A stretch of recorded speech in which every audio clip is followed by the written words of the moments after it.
నేను పరిశుద్ధాత్మ దేవుడిని అడిగాను, ప్రభా ఈ శుద్ధీకరణలో నీ బిడ్డలకి ఏ వర్తమానాన్ని మీరు అందించబోతున్నారు, వారిని ఏ రకంగా మీరు శుద్ధి చేయబోతున్నారు ప్రభా నేను అడిగినప్పుడు, పరిశుద్ధాత్మ దేవుడు నాకు ఇచ్చినటువంటి వాక్య ధ్యానం పరమగీతముల గ్రంథం 6వ అధ్యాయం 8, 9 వచనాలు. 60 మంది రాణులను 60 మంది రాణులను 80 మంది ఉపపత్నులను 80 మంది ఉపపత్నులను లెక్కకు మించిన కన్యకులను కలరు. లెక్కకు మించిన కన్యకులున్నారు. నా పావురము నా పావురం నా నిష్కలంకురాలు నా ఒక్కటే. నిష్కలంకురాలు ఒక్కతే. దేవునికి స్తోత్రం చెప్పండి. మీరు పట్టుకోవలసిన మాటలు అక్కడ రెండే. 8వ వచనములో మీరు పట్టుకోవలసిన మాట, లెక్కకు మించిన కన్యకులు కలరు. 9వ వచనం, కానీ నా పావురం నా నిష్కలంకురాలు ఒకతే. ఇక నా వైపు చూడండి, బైబిల్స్తో మీకు పని లేదు. ఈ పరమగీతములు మీకు తెలిసిన విషయమే. అక్కడ ఒక ఇద్దరు పాత్రలు కలగలిపి కనపడతాయి. ఎప్పుడు నేను పరమగీతములు చెప్పినా ఈ మాట చెప్పకుండా ఉండను. అక్కడ 2 పాత్రలు ఉంటాయి పరమగీతములో. ఒక పాత్ర సొలొమోన్ గారు, రెండవ పాత్ర షులమ్మితి. దీన్ని మనం ఆత్మసత్యంగా ఎలా ధ్యానం చేస్తాం? సొలొమోన్ అంటే ఎవరికి సూచన? యేసుక్రీస్తు ప్రభు వారికి సూచన. షులమ్మతి ఎవరికి సూచన? సంఘానికి, వధువు సంఘానికి, రాకడలో ఎత్తబడుతున్న వధువు సంఘానికి షులమ్మతి సూచన అయితే, ఈ సొలొమోన్ రాజు మన ప్రభు అయిన యేసుకు సూచనగా ఉన్నాడు. దేవునికి స్తోత్రం. ఒక ఇద్దరు పాత్రలు కలగలిపినదే పరమగీతములు. ప్రియుడు, ప్రియురాలు. ఆ సొలొమోన్ రాజు ఎవరంటే ప్రియుడు. ఈ షులమ్మతి ఎవరంటే అదుగో వధువు సంఘం. ఆయన కొరకు ఎదురు చూస్తున్నటువంటి వధువు సంఘాన్ని ప్రియురాలు అని వాక్యం సెలవిస్తుంది. దేవునికి స్తోత్రం. అయితే ప్రియుడు అంటాడు, ప్రియుడంటే ఎవరు? యేసుక్రీస్తు ప్రభు. ప్రియుడు అంటాడు, లెక్కకు మించిన కన్యకులున్నారు. వినండి వినండి వినండి. ప్రియుడు అంటున్నాడు, యేసుక్రీస్తు ప్రభు అంటున్నాడు, లెక్కకు మించిన కన్యకులున్నారు, కానీ నా పావురం నా నిష్కలంకురాలు ఒకతే. లెక్కకు మించిన వాళ్ళు ఉన్నారండి. బాప్తిజం తీసుకున్న వాళ్ళు ఎంతమంది రక్షణ పొందారంటే, ఇప్పుడు వచ్చిన వాళ్ళందరూ రక్షణ పొందారు. ఎంతమంది రేపటి రోజున ఉదయం పరిశుద్ధమైన బలలో చేయబెడతారంటే అందరూ చేతులు ఎత్తుతారు. ఎంతమంది మారు మనసు పొందారంటే అందరూ చేతులు ఎత్తుతారు. ప్రభు అంటాడు, మారు మనసు పొందిన వాళ్ళు కొన్ని లక్షల కోట్ల మంది ఉన్నారు. రాకడ కొరకు, పరలోకము కొరకు, నా కొరకు ఎదురు చూస్తున్నటువంటి గుంపు కొన్ని లక్షల గుంపు, కొన్ని కోట్ల గుంపు ఉంది భూప్రపంచం మీద. కానీ నా పావురం నా నిష్కలంకురాలు ఒకతే. ఎన్నో సంఘాలు ఉన్నాయి. ఒక్కొక్క సంఘం ఒక్కొక్క డినామినేషన్తో పోల్చుకుంటే అనేక లక్షల కోట్ల పేర్లు పెట్టుకుని సంఘాలు ప్రభుని ఆరాధిస్తున్నాయి. ఈ భూమి మీద ఏ ఆరాధన జరిగినా, ప్రియుడికి ఏ స్తుతి ఘన మహిమలు చెల్లుతున్నా, ఏ సంఘమైనా లెక్కకు మించిన కన్యకలు భూప్రపంచం మీద విస్తరించి ఉన్నారు. కానీ అన్ని సంఘాలు నా పావురం కాదంటున్నాడు ఆయన. వినండి వినండి. లెక్కకు మించిన సంఘాలు భూప్రపంచం మీద ఉన్నాయి. లెక్కకు మించిన దైవజనులు ఉన్నారు. లెక్కకు మించిన విశ్వాసులు ఉన్నారు. లెక్కకు మించిన మారు మనసు పొందిన వారు ఉన్నారు. కొన్ని కోట్ల మంది నన్ను ఆరాధిస్తున్నారు, కొన్ని కోట్ల మంది నన్ను స్తుతిస్తున్నారు, కొన్ని కోట్ల మంది మారు మనసు పొందారు, కొన్ని కోట్ల మంది నా రక్తము చేత కడగబడ్డాడు. కానీ ఈ భూప్రపంచం మీద ఇన్ని సంఘాలున్నా, ఇన్ని డినామినేషన్స్ ఉన్నా, ఇంత లక్షల కోట్ల మంది విశ్వాసులున్నా, ఆయన అంటాడు, నా పావురం నా నిష్కలంకురాలు ఒక్కతే అంటున్నాడు. ఇక్కడ ఒక్కతే అన్న మాటకి ఒక గుంపు అని లెక్క. ఒక్కలంటే ఇప్పుడు ఎంతమంది ఉన్నాం ఇక్కడ? ఒక 50 మంది ఉన్నామండి. ఇప్పుడు ఒక్కతే అన్నాడంటే మీలో ఒకళ్ళేనని అర్థమా? కాదు. ఒక్కతే అంటే ఒక గుంపు, ఒక గుంపు. ఇన్ని కోట్ల మంది ప్రజల్లో ఆయనకి కొంత గుంపు ఉందంట. అదే ఆయన పావురమట. అదే ఆయన నిష్కలంకురాలైన పావురమట. ఒక్కతే, ఒక గుంపే. మొత్తం వచ్చేయరు. నా కొరకు ఎదురు చూస్తున్నటువంటి మొత్తం సంఘాలన్నీ ఎత్తబడు. ఒకతే ఒకతే. రిబ్కామ్మ కడుపులో ఇద్దరు కమలలున్నారు. వినండి. రిబ్కామ్మ కడుపులో ఇద్దరు కమలలున్నారు. వారు 2 జనాంగ ప్రజలకి సూచన. ఒక పిల్లోడు అంటే ఒక జనాంగము ప్రతిష్ఠింపబడిన వారికి సూచన అయితే, రెండవ జనాంగము తృణీకరించబడిన వారికి సూచన. అంటే ఇద్దరు పిల్లలు రిబ్కామ్మ కమల పిల్లలు రిబ్కామ్మ గర్భములో ఉంటే దాన్ని ఏమన్నాడు ప్రభు? 2 జనాంగములు అన్నాడు. ఇప్పుడు నేనున్నాను, నా వెనక మీ జనం, మనమందరం ఒకటి, మనందరం ఒకటి, మన సంఘం అంతా ఒకటి. ప్రభు అంటాడు, నా పావురము నిష్కలంకురాలు ఒకతే. అందరూ రారు, అందరూ నా పావురాలు కాదు, అందరూ నా పావురాలు కాదు. అందరూ వచ్చి నా కుడిపార్శ్వమున కూర్చోరు, అందరూ వచ్చి ధవలవర్ణ సింహాసనం మీద ఆసీనులు కారు. లెక్కకు మించిన సంఘాలున్నాయి. అక్కడ మీరు చదివారు 8వ వచనంలో, లెక్కకు మించిన కన్యకలు కలరు, లెక్కకు మించిన సంఘాలు కలవు, లెక్కకు మించిన విశ్వాసులు కలరు, లెక్కకు మించిన దైవజనులు కలరు, లెక్కకు మించినటువంటి బాప్తిజం తీసుకున్న వాళ్ళు ఉన్నారా బాబు. కానీ నా పావురము ఒకతే, నా నిష్కలంకురాలు ఒకతే. ప్రభు చెప్తున్నారు, ఒకటి అంటే ఒక గుంపు, ఒక గుంపు. ఏది ఆ గుంపు? దేవుడు ప్రియాతి ప్రియమైన సంఘాన్ని పొగుడుతున్నటువంటి ఆ సంఘం ఏది? ఆ వధువు ఏది? ఆ వధువులో క్వాలిటీస్ ఎలా ఉంటాయి? దేవుడు అంటున్నాడు, ఒరే బాబు, ఒరే బాబు, ఎంత ఆరాధనలు చేయండిరా, ఎంత ఆరాధన చేయండి, బ్యాక్గ్రౌండ్ మ్యూజిక్లు పెట్టి, బ్యాక్గ్రౌండ్ సౌండ్లు పెట్టి, కేకలేసి, చప్పట్లు కొట్టి, గెంతులేసి, భాషలు మాట్లాడి, ఆ సోయ లేకుండా కింద పడి దొరలండిరా బాబు, కానీ నా పావురం ఒకతే. ప్రభు చెప్తున్న మాట ఇది, నేను చెప్తున్న మాట కాదండి. పెంతెకోస్తు సంఘాలు ఉన్నాయి, బాప్టిస్ట్ సంఘాలు ఉన్నాయి, క్యాథలిక్ సంఘాలు ఉన్నాయి, రకరకాల డినామినేషన్స్ ఉన్నాయి భూప్రపంచం మీద. కొన్ని కోట్ల మంది ప్రజలు దేవుణ్ణి ఏకదాటిగా ఆరాధన చేస్తున్నారు. కానీ ఆయన పావురము ఒకటి. ఎవరు నీ పావురం? ఎవరయ్యా? ఒకటి, ఒకతే. ఏంటి అందరు రారా పరలోకం? రారు.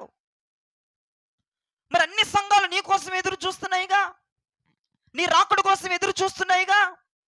మధ్యాకాశంలోకి ఎప్పుడు వస్తావో, మేము ఎప్పుడు ఎగిరి రావాలని ప్రతి సంఘము అదే పాట కదయ్యా, ప్రతి సంఘములో అదే వాక్యం కదయ్యా, ప్రతి సంఘము దానికోసమే కదయ్యా పరుగులెడుతుంది.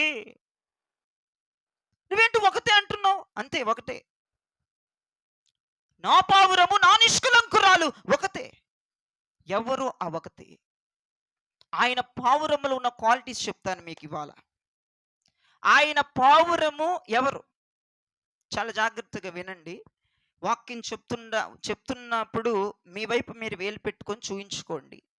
అంటే నువ్వు దేవుని పావురానివా కాదా అనేది రాత్రి తెలిసిపోద్ది. వాక్యం చెప్తున్నప్పుడు నువ్వు దేవుని పావురానివా కాదా అనేది తెలిసిపోద్ది. జ్ఞాపకం చేసుకోండి. అందరు నా వైపు చూడండి. ప్రభు ఏమన్నారు? నా పావురము నా నిష్కలంకురాలు ఒకతే. ఇన్ని సంఘాలతో ఆయనకు పని లేదు, ఇంతమంది ఆరాధనలతో ఆయనకు పని లేదు. ఆయన పావురాన్ని ఆయన ఎప్పుడో చూస్ చేసుకున్నాడు. భూమి మీద నుంచి ఎత్తబడేది ఏ పావురమో ఏ గుంపో ఆయన ఎప్పుడో మదిలో ఉంది, ఆయన మైండ్లో ఉండిపోయింది. నువ్వు ఇంకెంత ఆయన్ని డుమ్మా కొట్టాలని చూసినా, ఎంత మరమ్మతులు పెడదామని చూసినా కుదరదు. ఆయన పావురము, ఆయనకి క్లారిటీ ఉంది. భూమి మీద ఆయన పావురం ఉందంటండి. నిష్కలంకురాలైన పావురం అంటది, పవిత్రమైన పావురం అట ఆయన పావురం. ఇంతకీ ప్రభువా, నా పావురము నా నిష్కలంకురాలు ఒకతే అంటున్నావు కదా, నీ పావురములో ఉండవలసిన లక్షణాలు ఏంటి చెప్పండి? ప్రభువా, నీ పావురములో ఉండవలసిన లక్షణాలు ఏంటి చెప్పండి అన్న మరి ఎంతమంది దేవునికి స్తోత్రం చెప్పండి. మొదటి లక్షణం చెప్తున్నా, ప్రభు యొక్క పావురం యొక్క లక్షణం, మొదటి లక్షణం చెప్తున్నా. ఆదికాండం 8వ అధ్యాయం, ఆదికాండం 8వ అధ్యాయము 6, 7, 8 వచనాలు చదవండి. 40 దినములైన తరువాత ఆ. నోవాహు తాను చేసిన ఓడ కిటికీ తీసి ఉమ్. ఒక కాకిని వెలుపలికి పోవిడిచెను. అది నోవాహు ఓడ కిటికీని తెరిచి ఒక కాకిని బయటకు వదిలాడు. అది బయటకు వెళ్ళి అది బయటికి వెళ్ళి భూమి మీద నుండి నీళ్లు ఇంకిపోవు వరకు భూమి మీద నుండి నీళ్లు ఇంకిపోయేంత వరకు ఇటు అటు తిరుగుచుండెను. ఇటు అటు తిరుగుతూ ఉంది. మరియు మరియు నీళ్లు నీళ్లు నేల మీద నుండి తగ్గినవో లేదో చూచుటకు నేళ్ల మీద నుండి తగ్గినవో లేదో చూచుటకు అతడు తన యొద్ద నుండి నల్ల పావురం ఒకటి వెలుపలికి పోవిడిచెను. అతడు తన దగ్గర నుంచి నల్లపారం ఒకటి కిటికీలో నుంచి పంపించాడు. నీళ్లు నీళ్లు భూమి అంతటి మీద నున్నందున భూమి అంతటి మీద ఉన్నందున తన అరకాలు నిలుపుటకు తన అరకాళ్ళు నిలుపుటకు దానికి స్థలము దొరకలేదు. అది అది అండర్లైన్ చేయండి పెన్నులు ఉన్నోళ్ళు. అది అండర్లైన్ చేయండి పెన్నులు ఉన్నోళ్ళు. పెన్నులు లేని వాళ్ళు నా వైపు చూడండి. పెన్నులు ఉన్నోళ్ళు గీకేయండి దాన్ని. అంటే సింహమని కాదు. భూమి మీద దానికి అరకాళ్ళు మోపటానికి చోటు లేనందున మరలా నోవాహు దగ్గరికి వచ్చేసింది. జ్ఞాపకం చేసుకుందాం. మీ అందరికీ తెలిసిన విషయమే నోవాహు సంగతి. నోవాహు కాలంలో ఏం జరిగింది? తండ్రి అయిన యెహోవా దేవుడు నోవాహును ఒక ఓడ కట్టు, జల ప్రళయముతో జనాన్ని నేను చంపేబోతున్నాను, ఎందుకంటే వాళ్ళ అక్రమాలు వాళ్ళ పాపాలు భయంకరమైపోయినాయి అని ప్రభు చెప్పారు. నోవాహు గారు నాకులాగి ఇట్లా హెడ్ మైక్ పెట్టుకొని గొంతు చించుకొని చెప్పాడు, ఒరే మారండ్రా, మారు మనసు పొందండ్రా. మారలేదు. సరే, ఆయన సంఘాన్ని కట్టుకుంటున్నాడు. ఓడను కట్టేశాడు. ఓడను కట్టేసి కొన్ని జాతుల పక్షుల్ని, కొన్ని జాతుల జంతువుల్ని, వారి కుటుంబం అంతా ఆ ఓడలోనికి వెళ్ళిపోయారు. మిగతా వాళ్ళు ఆయన హెడ్ మైక్ పెట్టుకొని చెప్పినా, హ్యాండ్ మైక్ పెట్టుకొని చెప్పినా, ఏ మైక్ పెట్టుకొని చెప్పినా, ఎన్ని బాక్సులు పెట్టి చెప్పినా ఎవడు వినలా. వాళ్ళు విచ్చలడి పాపం వాళ్ళు చేస్తూ ఉన్నారు. సరే వదిలేశాడు. వదిలేసి వాళ్ళు ఓడలో కట్టబడిన సంఘములో నోవాహు తన కుటుంబం, రకరకాల పక్షులు, రకరకాల జంతువులు, వాళ్ళకి సరిపడా ఫుడ్ ఐటమ్స్ అన్ని కూడా తీసుకుని వెళ్ళారు. జలప్రలయం వచ్చింది. విన్నోళ్ళందరూ కొట్టుకుపోయారు. కొట్టుకుపోయిన తర్వాత 150 రోజుల తర్వాత, 3వ వచనములో ఉంటది, మీరు తర్వాత చూసుకోండి. 150 రోజులు ఆ ఓడలోనే వారు నివాసం చేశారు. తిండి గట్రన్నీ అక్కడే. 150 రోజులు ఓడలో ఉన్నటువంటి నోవాహు 150 రోజుల తర్వాత ఒక కాకిని బయటికి విడిచిపెట్టాడంట. చాలా జాగ్రత్తగా వినండి. ఒక కాకిని బయటికి విడిచిపెట్టాడంట. ఏమి తెరిచి? కిటికీ తెరిచి. వినండి, కిటికీ తెరిచి ఒక కాకిని బయటికి వదిలేశాడట. బయటికి వదిలేస్తే అదేం చేసింది? తిరిగి రాల. సరే, ఇంకొన్ని రోజులకి, ఇంకొన్ని దినాలకి ఒక పావురాయిని కిటికీ తెరిచి వదిలేశాడట. ఆ పావురాయి కట అరకాలు నిలిపే స్థలం లేదట. ఆ మాట నాకు నచ్చింది ప్రియ దైవజనమా. అరకాలు నిలపటానికి పావురానికి స్థలం లేదు. మరి కాకెక్కడది? ఇప్పుడు కాకి వెళ్ళింది కదండి, దానికి అరకాలు నిలుపుకోవడానికి స్థలం ఉంది. మరి దీనికి ఉండదా? ఉండిద్దిగా. కానీ పావురాయిని గురించి రాశాడు ప్రభు. ఎంత చక్కగా రాశాడంటే, ఈ పావురాయి కట అరకాళ్ళు నిలుపుకునే స్థలము లేక మరలా యజమానుడి దగ్గరికి వచ్చేసిందట. ఇది ఈ రోజున వర్తమానం. అది దేవుని పావురం. ప్రభు పావురం ఎలా ఉంటుందండి? ప్రభు పావురములో ఉన్న లక్షణాలు చెప్పయ్య గారు అంటే, ప్రభు పావురమట భూమి మీద అరకాళ్ళు నిలపదట. మరలా దైవజనుడి దగ్గరికి వచ్చేసింది. ఏమండి, ఒక మాట చెప్తున్నా. 150 రోజులు పక్షుల్ని పెంచి పోషించి వాటికి కావలసినటువంటి ఫుడ్ ఐటమ్స్ పెట్టి ప్రతిష్టత గురించి, సమర్పణ గురించి, వైరాగ్యాల గురించి, పరిశుద్ధాత్మ గురించి, నీతి గురించి, పరిశుద్ధత గురించి, పవిత్రత గురించి 150 దినాలు ఒక ఓడలో నోవాహు అనే దైవజనుడు కాకికి, పావురానికి బోధిస్తా వచ్చి, వినండి, బోధిస్తా వచ్చి, ఒరి బాబు 150 రోజులు వీటిని నేను అష్టనిగ్బంధం చేశాను, ఫ్రీగా వదిలేద్దాం అనుకున్నాడంట దైవజనుడు. ఏమనుకున్నాడట? ఫ్రీగా వదిలేద్దాం, పొద్దుగూకులు 150 రోజులు ప్రతిష్ఠిత అని వాక్యం చెప్పటమే, సమర్పణ అని వాక్యం చెప్పటమే, నీతి గురించి, పరిశుద్ధత గురించి చెప్పడమే, కొంచెం ఊపిరి పీల్చుకుంటే ఈ రెండు, కాబట్టి బయటకు వదులుదాం అనుకున్నాడు నోవాహు. కిటికీ ఓపెన్ చేసి బయటకు వదిలాడంట ఒకదాన్ని. మళ్ళీ వచ్చిందా తిరిగేది? దాని ఉద్దేశం ఏంటి మనసులో? నేను ఇలా అనుకుంటున్నా. ఈ 150 రోజులు నన్ను చంపాడు. ప్రతిష్ఠిత అంటాడు, లెగిత్తే పరిశుద్ధత అంటాడు, లెగిత్తే ఆ మాట కరెక్ట్ కాదంటాడు, లెగిత్తే ఈడు పొద్దాకలు అడుగుతూనే ఉంటాడు. ఆడి దగ్గరికి నేనెళ్ళేదేంట్రా బాబు, నన్ను స్వేచ్ఛగా వదిలేసాడు కాబట్టి నేను ఆడి దగ్గరికి వెళ్ళనని దాని మనసులో ఫిక్స్ అయిపోయి రాలేదిక ఆయన దగ్గరికి. సరేలే బాబు, కాకి మోసం చేసింది, పావురాయినైనా పంపుదాం, అసలు బయట విశేషాలు ఎట్లాగొన్ని నీళ్లు తగ్గినాయో లేదనని పావురాయిని వదిలితే దానికి అరకాలు పెట్టుకోవడానికి లేదంట స్థలం బయట. ఏమండి, కాకికి దొరికిన స్థలం పావురాయికి దొరకదా? దొరికిద్దండి. ఈ కాకి ఏం చేస్తుందంటే సచ్చిన శవాల మీద వాలి పీక్కు తింటుంది. దాని బుద్ధి మారలా. 150 రోజులు కదా, 300 రోజులు పెట్టి చెప్పినా దాని బుద్ధి మారదు, కాకి బుద్ధి. ఏంటంటే కుళ్ళు కంపులో అది అరికాళ్ళు మోపి తింటా ఉంది. సచ్చిన శవాన్ని పీక్కు తింటా ఉంది. ఆ బురద నీళ్ళల్లో వాలిపోయింది. మరలా మచ్చ డాగులో అది వాలిపోయింది. కానీ పావురాయి మాత్రం అరకాలు నిలపడానికి చోటు లేదని చెప్పి యజమానుడి దగ్గరికి వచ్చిందట. అది ప్రభు పావురము గురించి ఉన్న మంచి క్వాలిటీ, ప్రియ దైవజనమా. అంటే దేవుడు నిన్ను స్వేచ్ఛగా వదిలేశాడు. నీకు రెస్ట్రిక్షన్స్ పెట్టలేదు. నిన్ను స్వేచ్ఛగా ప్రభు వదిలేశాడు. ఆదిలోనే ఒక మానవుణ్ణి దేవుడు స్వేచ్ఛాజీవిగా చేశాడు. మంచి చెడులని, జీవవృక్ష ఫలాలు ఒకే పక్కన పెట్టాడు. నీ ఇష్టం రా అన్నాడు. ఫస్ట్ ఆది నుంచే దేవుడు రెస్ట్రిక్షన్స్ పెట్టలేదు.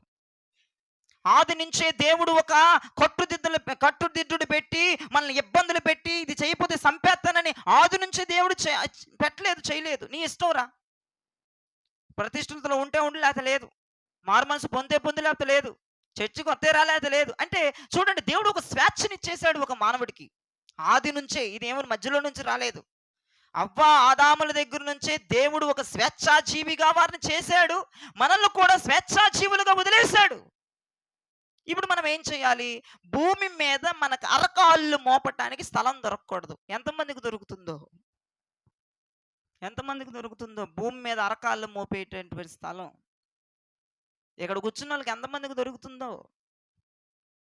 స్వేచ్ఛ వదిలేశాడు. మంచిగా మాట్లాడితే మాట్లాడలేకపోతే లేదు.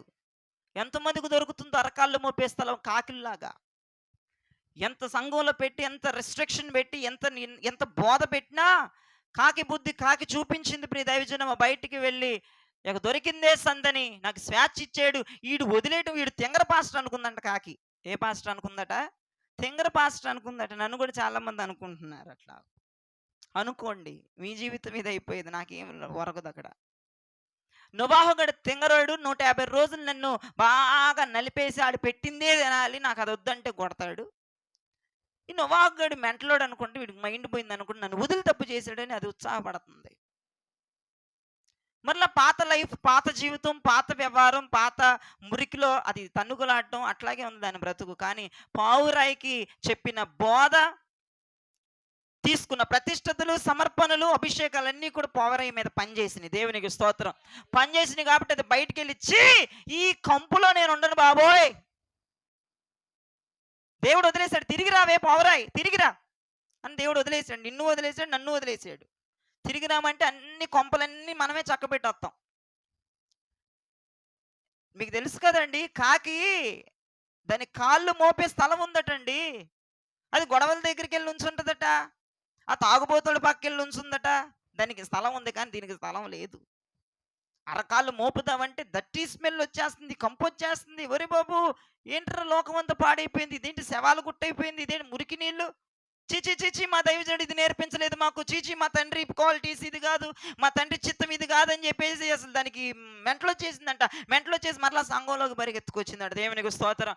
అడుగుతున్నాడు నోవాహు, ఏ పావురా ఏంటి, నువ్వు కూడా కాకిలాగా మిస్ అయిపోతావు అనుకుంటూ వచ్చామంటే, అయ్యగారు నేను ఆ లోకం వద్దు అయ్యగారు, అయ్యగారు నాకు ఆ సినిమాలు వద్దు అయ్యగారు, మీ దగ్గరే ఉంటానే గారు, 4 నూకలు ఎండి తిని సత్తాను ఇక్కడే. పావురై, దేవుని పావురై, నా పావురం, నా నిష్కలంకురాలు ఒకతే. స్వేచ్ఛ ఇచ్చినా సరే స్వేచ్ఛను తీసుకోదండి పావురాయ్. వెళ్ళవే అంటాడు ప్రభు, వెళ్ళు. నేను వెళ్ళను ప్రభువా, నేను వెళ్ళనయ్యా అంటుంది. స్వేచ్ఛ ఇచ్చాడుగా, వెళ్ళటం వెళ్ళకపోవడం నీ ఇష్టం. కాకిల్లాగా వెళ్తారా, పావురాయిల్లాగా వెళ్ళకుండా ఆగిపోతారా? దేవుడు నీకు స్వేచ్ఛ వదిలేశాడు. నేనెవరు జడ్జిమెంట్ చేయరు. నువ్వు వెళ్ళకూడదు. దైవజనుడు వాక్యం చెప్తాడు. పొద్దుగూకులు వెనకాల ఉన్నాడుగా, నువ్వు వెళ్తున్నావా వెళ్ళట్లేదు, అది నీ నీ యొక్క చాయిస్, అది అది నీ ఇష్టం. అది దైవజనుడు వాక్యం చెప్పేసి వెళ్ళిపోతాడు. దేవుడు నీకు స్వేచ్ఛ ఇచ్చేసాడు. వెళ్ళు వెళ్ళకపో, మాట్లాడు మాట్లాడకపో, కూర్చో కూర్చోకపో, తిను తినకపో, అది నీ ఇష్టం. కానీ కాకుల్లాగా కాళ్ళు మోపి అరకాళ్ళు మోపి దాన్ని ఆస్వాదిస్తున్నావా? లేదంటే నాకు వద్దు ప్రభా, నువ్వు ఇచ్చిన నాకు వద్దయ్యా, నీకు దండం పెడతాను ప్రభా, నాకు వద్దయ్యా, నాకు వద్దు ప్రభా, లోకం వద్దయ్యా, నన్ను ఎందుకు బయటకు వదిలేసావయ్యా, నన్ను ఎందుకు ప్రభా, నన్ను ఎందుకు, నాకు వద్దు, నాకు వద్దు. పావురాయి చక్కగా పావురాయిని వదిలేస్తే అది చక్కగా తిరక్క, నాకు వద్దు బాబోయ్, ఆ ప్రతిష్టతలో నుండిపోతాను బాబోయ్, ఆ సమర్పణే నాకు కావాలి బాబోయ్, అబ్బో ఆ సంఘమే నాకు కావాలి, ఆ దైవజనుడే నాకు కావాలి, దైవజనుడు బోధే నాకు కావాలి, ఆ దైవజనుడు ఆహారమే నాకు కావాలి, నాకు ఈ లోకం వద్దు, ఈ కంపు నాకు వద్దు, ఈ మాయ మాటలు నాకు వద్దు, ఈ పోకిరితనాలు నాకు వద్దు, ఈ వ్యభిచారాలు నాకు వద్దు, ఈ అక్రమాలు నాకు వద్దు, ఈ పనికి మాలిన మోసం చేసే లోకం నాకు వద్దు బాబోయ్ అని దైవజనుడి దగ్గరికి పరిగెత్తుకుంటా వచ్చిన పావురానికి ఒకసారి గట్టిగా చప్పలు కొట్టి ప్రభు నామాన్ని ఘనపరచండి. నిజం ప్రియ దైవజనమ, దేవుడు నీకు స్వేచ్ఛ ఇచ్చినప్పుడు ఆ స్వేచ్ఛను నువ్వు ఉపయోగించుకుంటున్నావా, ఉపయోగించుకోవట్లేదా? అది దేవుని పావురమా, నువ్వు దేవుని పావురానివి కాదా అని తేలిపోద్దంతే. ఒకే ఒక మాట, ఒకే ఒక మాట, అరమరికి లేదు. దేవుడు నిన్ను స్వేచ్ఛగా వదిలేసినప్పుడు సినిమాలు చూడొచ్చు చూడకపోవచ్చు, నీ విషయం, నీ ఇష్టం, నీ ఇష్టం. బూతులు మాట్లాడొచ్చు మాట్లాడకపోవచ్చు, నీ ఇష్టం. అక్రమం చేయొచ్చు అక్రమం చేయకుండా ఉండొచ్చు, నీ ఇష్టం. మోసం చేయొచ్చు మోసం చేయకుండా ఉండొచ్చు, నీ ఇష్టం. అబద్ధం ఆడొచ్చు అబద్ధం ఆడకుండా ఉండొచ్చు, నీ ఇష్టం. అర్థమవుతుంది వాళ్ళకి? దేవునికి స్తోత్రం చెప్పండి. దేవుడు స్వేచ్ఛ వదిలేసినప్పుడు నువ్వేం చేస్తున్నావు? నువ్వేం చేస్తున్నావు? స్వేచ్ఛ ఇచ్చాడే కదని అబద్ధాలు ఆడటం, స్వేచ్ఛ ఇచ్చాడే కదండి బూతులు మాట్లాడటం, స్వేచ్ఛ ఇచ్చాడుగా, నన్నెవడు అడిగేది, నన్నెవడు ఆపేది అనుకుంటా కాకిలాగా విర్రవీగిపోయి సచ్చిన శవాల మీద నిలబడి పీక్కు తింటున్నావా ఆ కుళ్ళు కంపుని? లేదంటే నువ్వు నాకు శ్వాస ఇచ్చిన, ఇదిగో విను, నువ్వు నాకు ఆ శ్వాస ఇచ్చిన, నువ్వు వెండి నగరాభారాలు నా ముందు పెట్టినా నాకు అయ్యొద్దు, నాకొద్దు. అది దేవుని పావురం, అది దేవుడు అన్నీ ఇచ్చి శోధిస్తాడు నిన్ను. విను విను విను విను, దేవుడు అన్నీ ఇచ్చి శోధిస్తాడు. శోధించినప్పుడు ప్రభా నాకు వద్దయ్యా, ఆ పాపిష్టి సొమ్ము నాకు వద్దయ్యా, ఆ అక్రపపు సొమ్ము నాకు వద్దయ్యా, ఈ అబద్ధాల బ్రతుకు నాకు వద్దు, నువ్వు స్వేచ్ఛ ఇచ్చినా సరే నాకు వద్దు అని అనగలుగుతున్నావని ఆత్మీయ జీవితంలో? వాళ్ళే నా ప్రభుకి కావలసిన పావురాలు. ప్రభు అన్నాడు, లెక్కకు మించిన పావురాయిలు ఉన్నాయి, లెక్కకు మించిన కన్యకులు ఉన్నారు, లెక్కకు మించిన సంఘాలు ఉన్నాయి. కానీ ఏ పావురాయికైతే నేను స్వేచ్ఛ ఇచ్చానో ఆ పావురాయి ఇచ్చిన స్వేచ్ఛను ఉపయోగించుకోకూడదు. ఒక మాటలో చెప్పాలంటే, ఇచ్చిన స్వేచ్ఛ ఉపయోగించుకోకుండా ఏది లాభకరమో వాటిని నష్టముగా ఎంచుకోవాలి. అసలు ఆ మాట నిజంగా నా గుండెని పిండేసింది. పావురాయికి భూమి మీద అరకాళ్ళు మోపటానికి. బా, ఒక్కసారి నీ వైపు వచ్చి నన్ను తీసుకో, ఎక్కడ నీ పాదం మోపుతున్నావో, నీ ఇష్టం వచ్చినట్లుగా ఏ పనులు నువ్వు చేస్తున్నావో, నీకు ఇష్టం వచ్చినట్లుగా ఎలాంటి ఆలోచనలు ఆలోచిస్తున్నావో, నీకు ఇష్టం వచ్చినట్లుగా ఏ పనులు గుండా ఏ మార్గాలు గుండా వెళుతున్నావో, నీకు ఇష్టం వచ్చినట్లుగా ఏ పాపిష్టి మాటలు మాట్లాడడానికి ఇష్టపడిపోతున్నావో, నీకు ఇష్టం వచ్చినట్లుగా ఇటువంటి కబ్జా చేసే మైండ్తో ఇటువంటి ఆలోచనలు, ఇటువంటి ప్లాన్లు, ఇటువంటి కుట్రలు చేస్తున్నావో, దేవుడు స్వేచ్ఛ వదిలేశాడమ్మా. ఎందుకు కాకిలాగా తయారైపోయావు? నువ్వు స్వేచ్ఛాజీవివి కదా, అది వద్దు అని ఎందుకు అనలేకపోతున్నావు? అందరిలో కలవాలంటదండి కాకి, అందరూ నా వారంటదండి కాకి, అన్నిట్లో చేయగలపాలంటదండి, అందరిలో చేయగలగాలంటదండి కాకి. దానికి 150 రోజులు కాదండి, 300 రోజులు, 400, 500 రోజులు పెట్టి దాన్ని పోషించిన దాని బుద్ధి అంతేనండి. భూమి మీద అది కాలు మోపటానికి ఇష్టానుసారమైన ఇల్లులు ఉన్నాయి, ఇష్టానుసారమైన మనుషులు ఉన్నారు. ఆ కాకి సపోర్ట్ చేసేవాళ్ళు, భద్రతా బలగాలు బోలెడన్ని ఉన్నాయి. వాళ్ళ ఫ్యామిలీనే విఐపి ఫ్యామిలీ కాదు, కాకుల ఫ్యామిలీ. వాళ్ళ ఇష్టం, ఎక్కడన్నా కాలు మోపుతారు. వాళ్ళు ఎక్కడ కూర్చోవాలన్నా వాళ్ళకి ఇష్టమే, ఎవరితో మాట్లాడాలన్నా వాళ్ళకి ఇష్టమే, ఏది చెయ్యాలన్నా వాళ్ళకి ఇష్టమే. కానీ పావురాయికి ఇష్టం లేదు. నోవాహు దైవజనుడా, ఎందుకు వదిలేవయ్యా? దాని బాధ బయటకొచ్చి దాని బాధ. వామ్మో! ఏం లోకంరా బాబు! ఏం మాయ మాటలురా బాబో! కానీ ఎవ్వరితో చేయగలపదంట ఆ పావురం. దేవునికి స్తోత్రం. కానీ ఎవరి పక్కకెళ్ళి నిలబడలేదంటే కాకిని చూసిందంట. అది ఎగురుకుంటే అదెళ్ళి సచ్చిన శవం మీద పీక్కు తింటుందంట. ఇదేంటి రోతమోహంది మా చర్చికొచ్చి ఇది ఇట్ట చేత్తందేందిరా? మీరు కూడా ఎవరో ఒకళ్ళు అనుకుంటారు కదా! మన చర్చికొచ్చినోళ్ళు లేదని చేత్తే, ఇదేందిరా బాబు నిన్నే కదరా అయ్యగారు చెప్పింది అనుకుంటారు. అబద్ధం చెప్పకుండా చెప్పండి. అనుకునే ఉంటారు మీ మనసులో. ఈడేంట్రా జేహెచ్ఎస్ మినిస్ట్రీకి ఇట్ట చేత్తన్నాడు. ఈడినే బోధేంటి? ఈడు చేసేదేంటి అని అనుకోనుంటారు. పావురాయి కూడా అట్టాగే అనుకుందట. దాన్ని పలకరించడానికి కూడా ఇష్టపడలేదంట పావురాయి. ఛీ! ఇది నా విశ్వాస. దీని పక్కన నేను కూర్చుంది ప్రార్థనలో ఇన్ని ఇన్ని రోజులు. ఎబ్బెబ్బెబ్బెబ్బే! ఇది ఇంత రోత మొహందని తెలిస్తే దీని పక్కన కూర్చునేదాన్నే కాదనుకుంటుందంట పావురాయి. ఇంత గలీజు మొహందా? కూర్చోబాకండి రేపు నుంచి గలీజు వాళ్ళ పక్కన. దేవునికి స్తోత్రం. మరి మీలో కాకులు పావురాయిలు ఉన్నాయి. భూమి మీద కాళ్ళు మోపే కాకులున్నాయి. భూమి మీద అరకాలు మోపడానికి స్థలం లేని పావురాయిలు ఉన్నాయి. వాళ్ళే నా ప్రభు యొక్క పావురాయిలు. దేవునికి స్తోత్రం. నా పావురం నా నిష్కలంకురాలు ఒకతే అని ఫైనల్ స్టేట్మెంట్ ఇచ్చేశాడు ఆయన. ఏంటి ప్రభు పావురాయిలు ఉన్న క్వాలిటీ ఏంటంటే దానికి భూమి మీద అరకాళ్ళు మోపటానికి స్థలము లేదు. దానికి స్వేచ్ఛ ఇచ్చి కిటికీ తెరిచి వదిలేసినా అంతెందుకు ఇప్పుడు బ్రేక్ వదిలితే ఒక్కొక్కరు ఎరగబడిపోరు.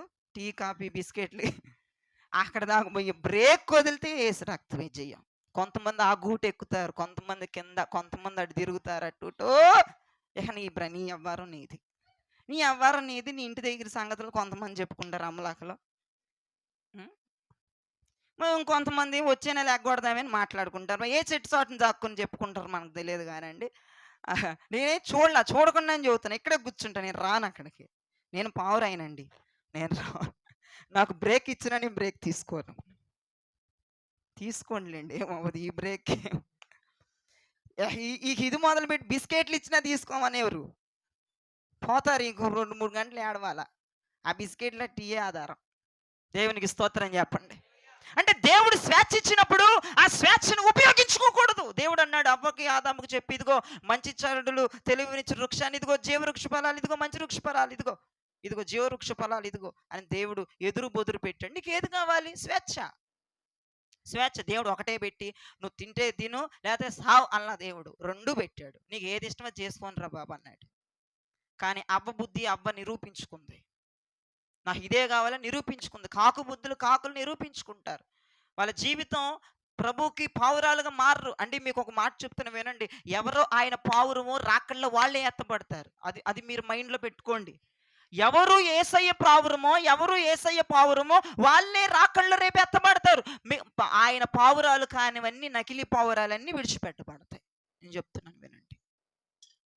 మొట్టమొదటి క్వాలిటీ ఆయన పావురానికి ఉన్న క్వాలిటీ ఏంటంటే భూమి మీద అరకాళ్ళు మోపడానికి దానికి స్థలము లేదు. అదే చెప్పింది ప్రభే. అక్కడ రాశారన్నమాట, నేను రాయలేదన్నమాట. భూమి మీద పావురాయికి కాలు మోపటానికి అవకాశము లేదంటే దానికి స్వేచ్ఛ ఇచ్చిన ఆ స్వేచ్ఛను ఉపయోగించుకోలేదు అని అర్థం. ప్రియదేవచనమా, వెళ్ళవే లోకమంతా చుట్టు పెట్టంటే దాన్ని లోకమంతా చుట్టు పెట్టడానికి గలీజ్గా చిరాగ్గా ఉంది. అవకాశాలు వస్తున్నాయి, అవకాశాలు ప్రభిస్తున్నారు. కానీ ఆయన పావురములో ఉన్న బలమైన శ్రేష్టమైన లక్షణం నాకొద్దు. చెప్తున్న స్టేట్మెంట్ ఏంటి? నాకొద్దు. వెళ్ళరా నేను వెళ్ళను. నేను ఎవడు తంతాడ్రా ఎల్లు, నేను వెళ్ళను. చూసారండి, స్వేచ్ఛ ఉంది కానీ అది స్వేచ్ఛ తీసుకోవట్లేదు ఆయన పావురం. దేవునికి స్తోత్రం చెప్పండి. ఆయన పావురం అండి, అదొక పవిత్రమైనదండి. అది నేను పోస్టర్లో పెట్టి ఎంత ముద్దుగా ఉంది పావురం. చక్కగా నేను దాన్ని చూసుకుంటానే వచ్చాను ఇక్కడికి. ఎంత ముద్దుగా ఉంది. ఇలా ఉంటుంది అనుకుంటా ప్రభు పావురం అంటే. దాని పాదాలు చూసారండి ఎంత నిర్మలముగా ఉన్నాయో. అది చెడిపోయిన స్థలాల్లో అడుగు పెట్టదండి. ఆయన పావురం చెడిపోయిన స్థలాల్లో అడుగు పెట్టదండి. అక్రమమైన స్థలాల్లో అది అడుగు పెట్టదండి. నలుగురు కూర్చొని జూదమాడుకుంటూ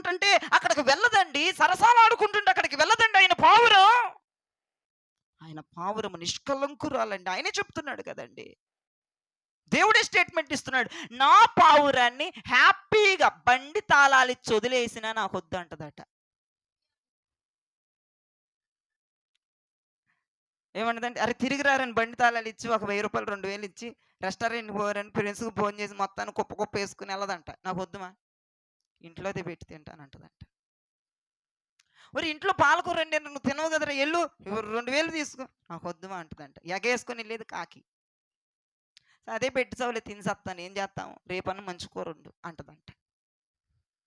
స్వేచ్ఛ. వద్దు వదిలేసుకుంటదంతే. తన సుఖాన్ని కూడా విడిచిపెట్టేస్తదంటే. అది ఆయన పావురం. దేవునికి స్తోత్రం చెప్పండి. ఇక రెండవ క్వాలిటీ చెప్పనా, దేవుని పావురములో ఉండవలసిన రెండవ క్వాలిటీ చెప్పనా. మొదటి క్వాలిటీ అర్థమైన వాళ్ళు దేవునికి స్తోత్రం చెప్పండి. ఇప్పుడు దేవుని పావురానికి ఉన్నటువంటి రెండవ క్వాలిటీ పరమగీతముల గ్రంథము 2వ అధ్యాయము 14వ వచనం చూడండి. పరమగీతముల గ్రంథము 2వ అధ్యాయము 14వ వచనం. బండ సందులలో ఎగురు నా పావురమా. చాలు నా వైపు తిరగండి. బైబిల్ తిప్పింది చాలు నా వైపు తిరగండి. పేపర్ శబ్దాలు ఆగిపోవును గాక ప్రభువా. బండ సందులలో ఎగురునా పావురమా. ఏమంటున్నాడు దేవుడు? దేవుని పావురం ఎక్కడ ఎగిరిద్దట? ఎగిరేనా పావురం అంటున్నాడంటే పావురానికి రెక్కలు ఉన్నాయా, ఎరిగిపోయినాయా? ఎక్కడ ఎగురుతుందంట? రెక్కలు ఉన్నది బండ సందులో ఎగరటం ఎందుకు? ఎందుకు ఉవ్వెత్తు విశాల జగత్తులో ఎగరాలిగా. సువిశాల జగత్తులో ఎగరాలి కదండి. సువిశాల జగత్తులో విహరించాలి కదండి. రెక్కలున్న పావురం ఎందుకు బండ సందుల్లోనే ఎగురుతుంది? ఆయన పావురమట, దానికి ఉవ్వెత్తున ఎగరగలిగిన కృప ఉంది. రెక్కలున్నాయి ఆయన పావురానికి. ఆయన అంటున్నాడు, బండ సందులలో ఎగురునా పావురమా. ప్రియుడు అంటున్నాడు, నా పావురం ఎక్కడ ఎగిరిద్దో చెప్పనా జయరాజు? బండ సందులు.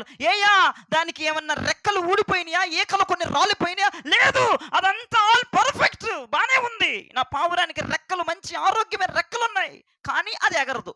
బండ సందుల్లోనే ఎగిరిద్ది. బండ సందుల్లోనే ఎగిరిద్ది. దానికి రెక్కలు ఉన్నాయా అంటే ఉన్నాయి. మరి రెక్కలున్నది సువిశాల జగత్తులో ఎగరాలి కదా. రెక్కలున్నది సువిశాల జగత్తులో విహరించాలి కదా. ఎందుకు బండ సందుల్లోనే ఎగురుతుంది? ఎందుకు బండ సందుల్లోనే ఎగురుతుంది? రెక్కలున్నది, అధికారము, పోస్టు, ఫ్యామిలీ బ్యాక్గ్రౌండ్ ఉన్నది. ఎందుకండి బండ సందుల్లోనే ఎగురుతుంది? అది ఆయన పావురం. దేవునికి స్తోత్రం. ఆ పావురానికి ఆరోగ్యం లేదా? ఆరోగ్యం ఉందండి. సంపద లేదా? సంపద ఉందండి. ధనము లేదా? ధనం ఉందండి.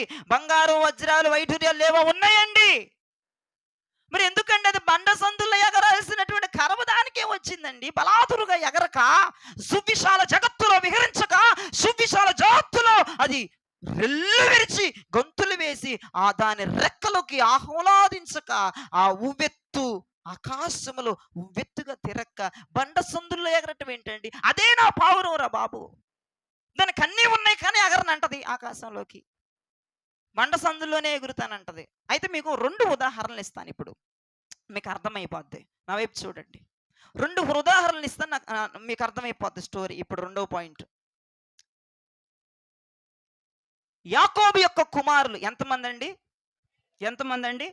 12 మంది యాకోబు కుమారులు ఉన్నారు. అయితే 11 మంది కలిసి ఒకడిని ఏం చేశారు? బాగా తన్ని బట్టలు లాగేసి గుంటలో దోసేసి, ఎవడో డబ్బులు ఇస్తానంటే ఆ డబ్బులకి అమ్మేసేసారు అన్నదమ్ములు. వినండి చాలా జాగ్రత్తగా. బాగా తన్నారు, గుంట్లో దోసేశారు. మళ్ళీ బయటికి తీశారు. ఎందుకంటే తన తమ్ముడు ద్వారా, తన అన్నయ్య ద్వారా లాభం వస్తుంది, డబ్బులు వస్తున్నాయి.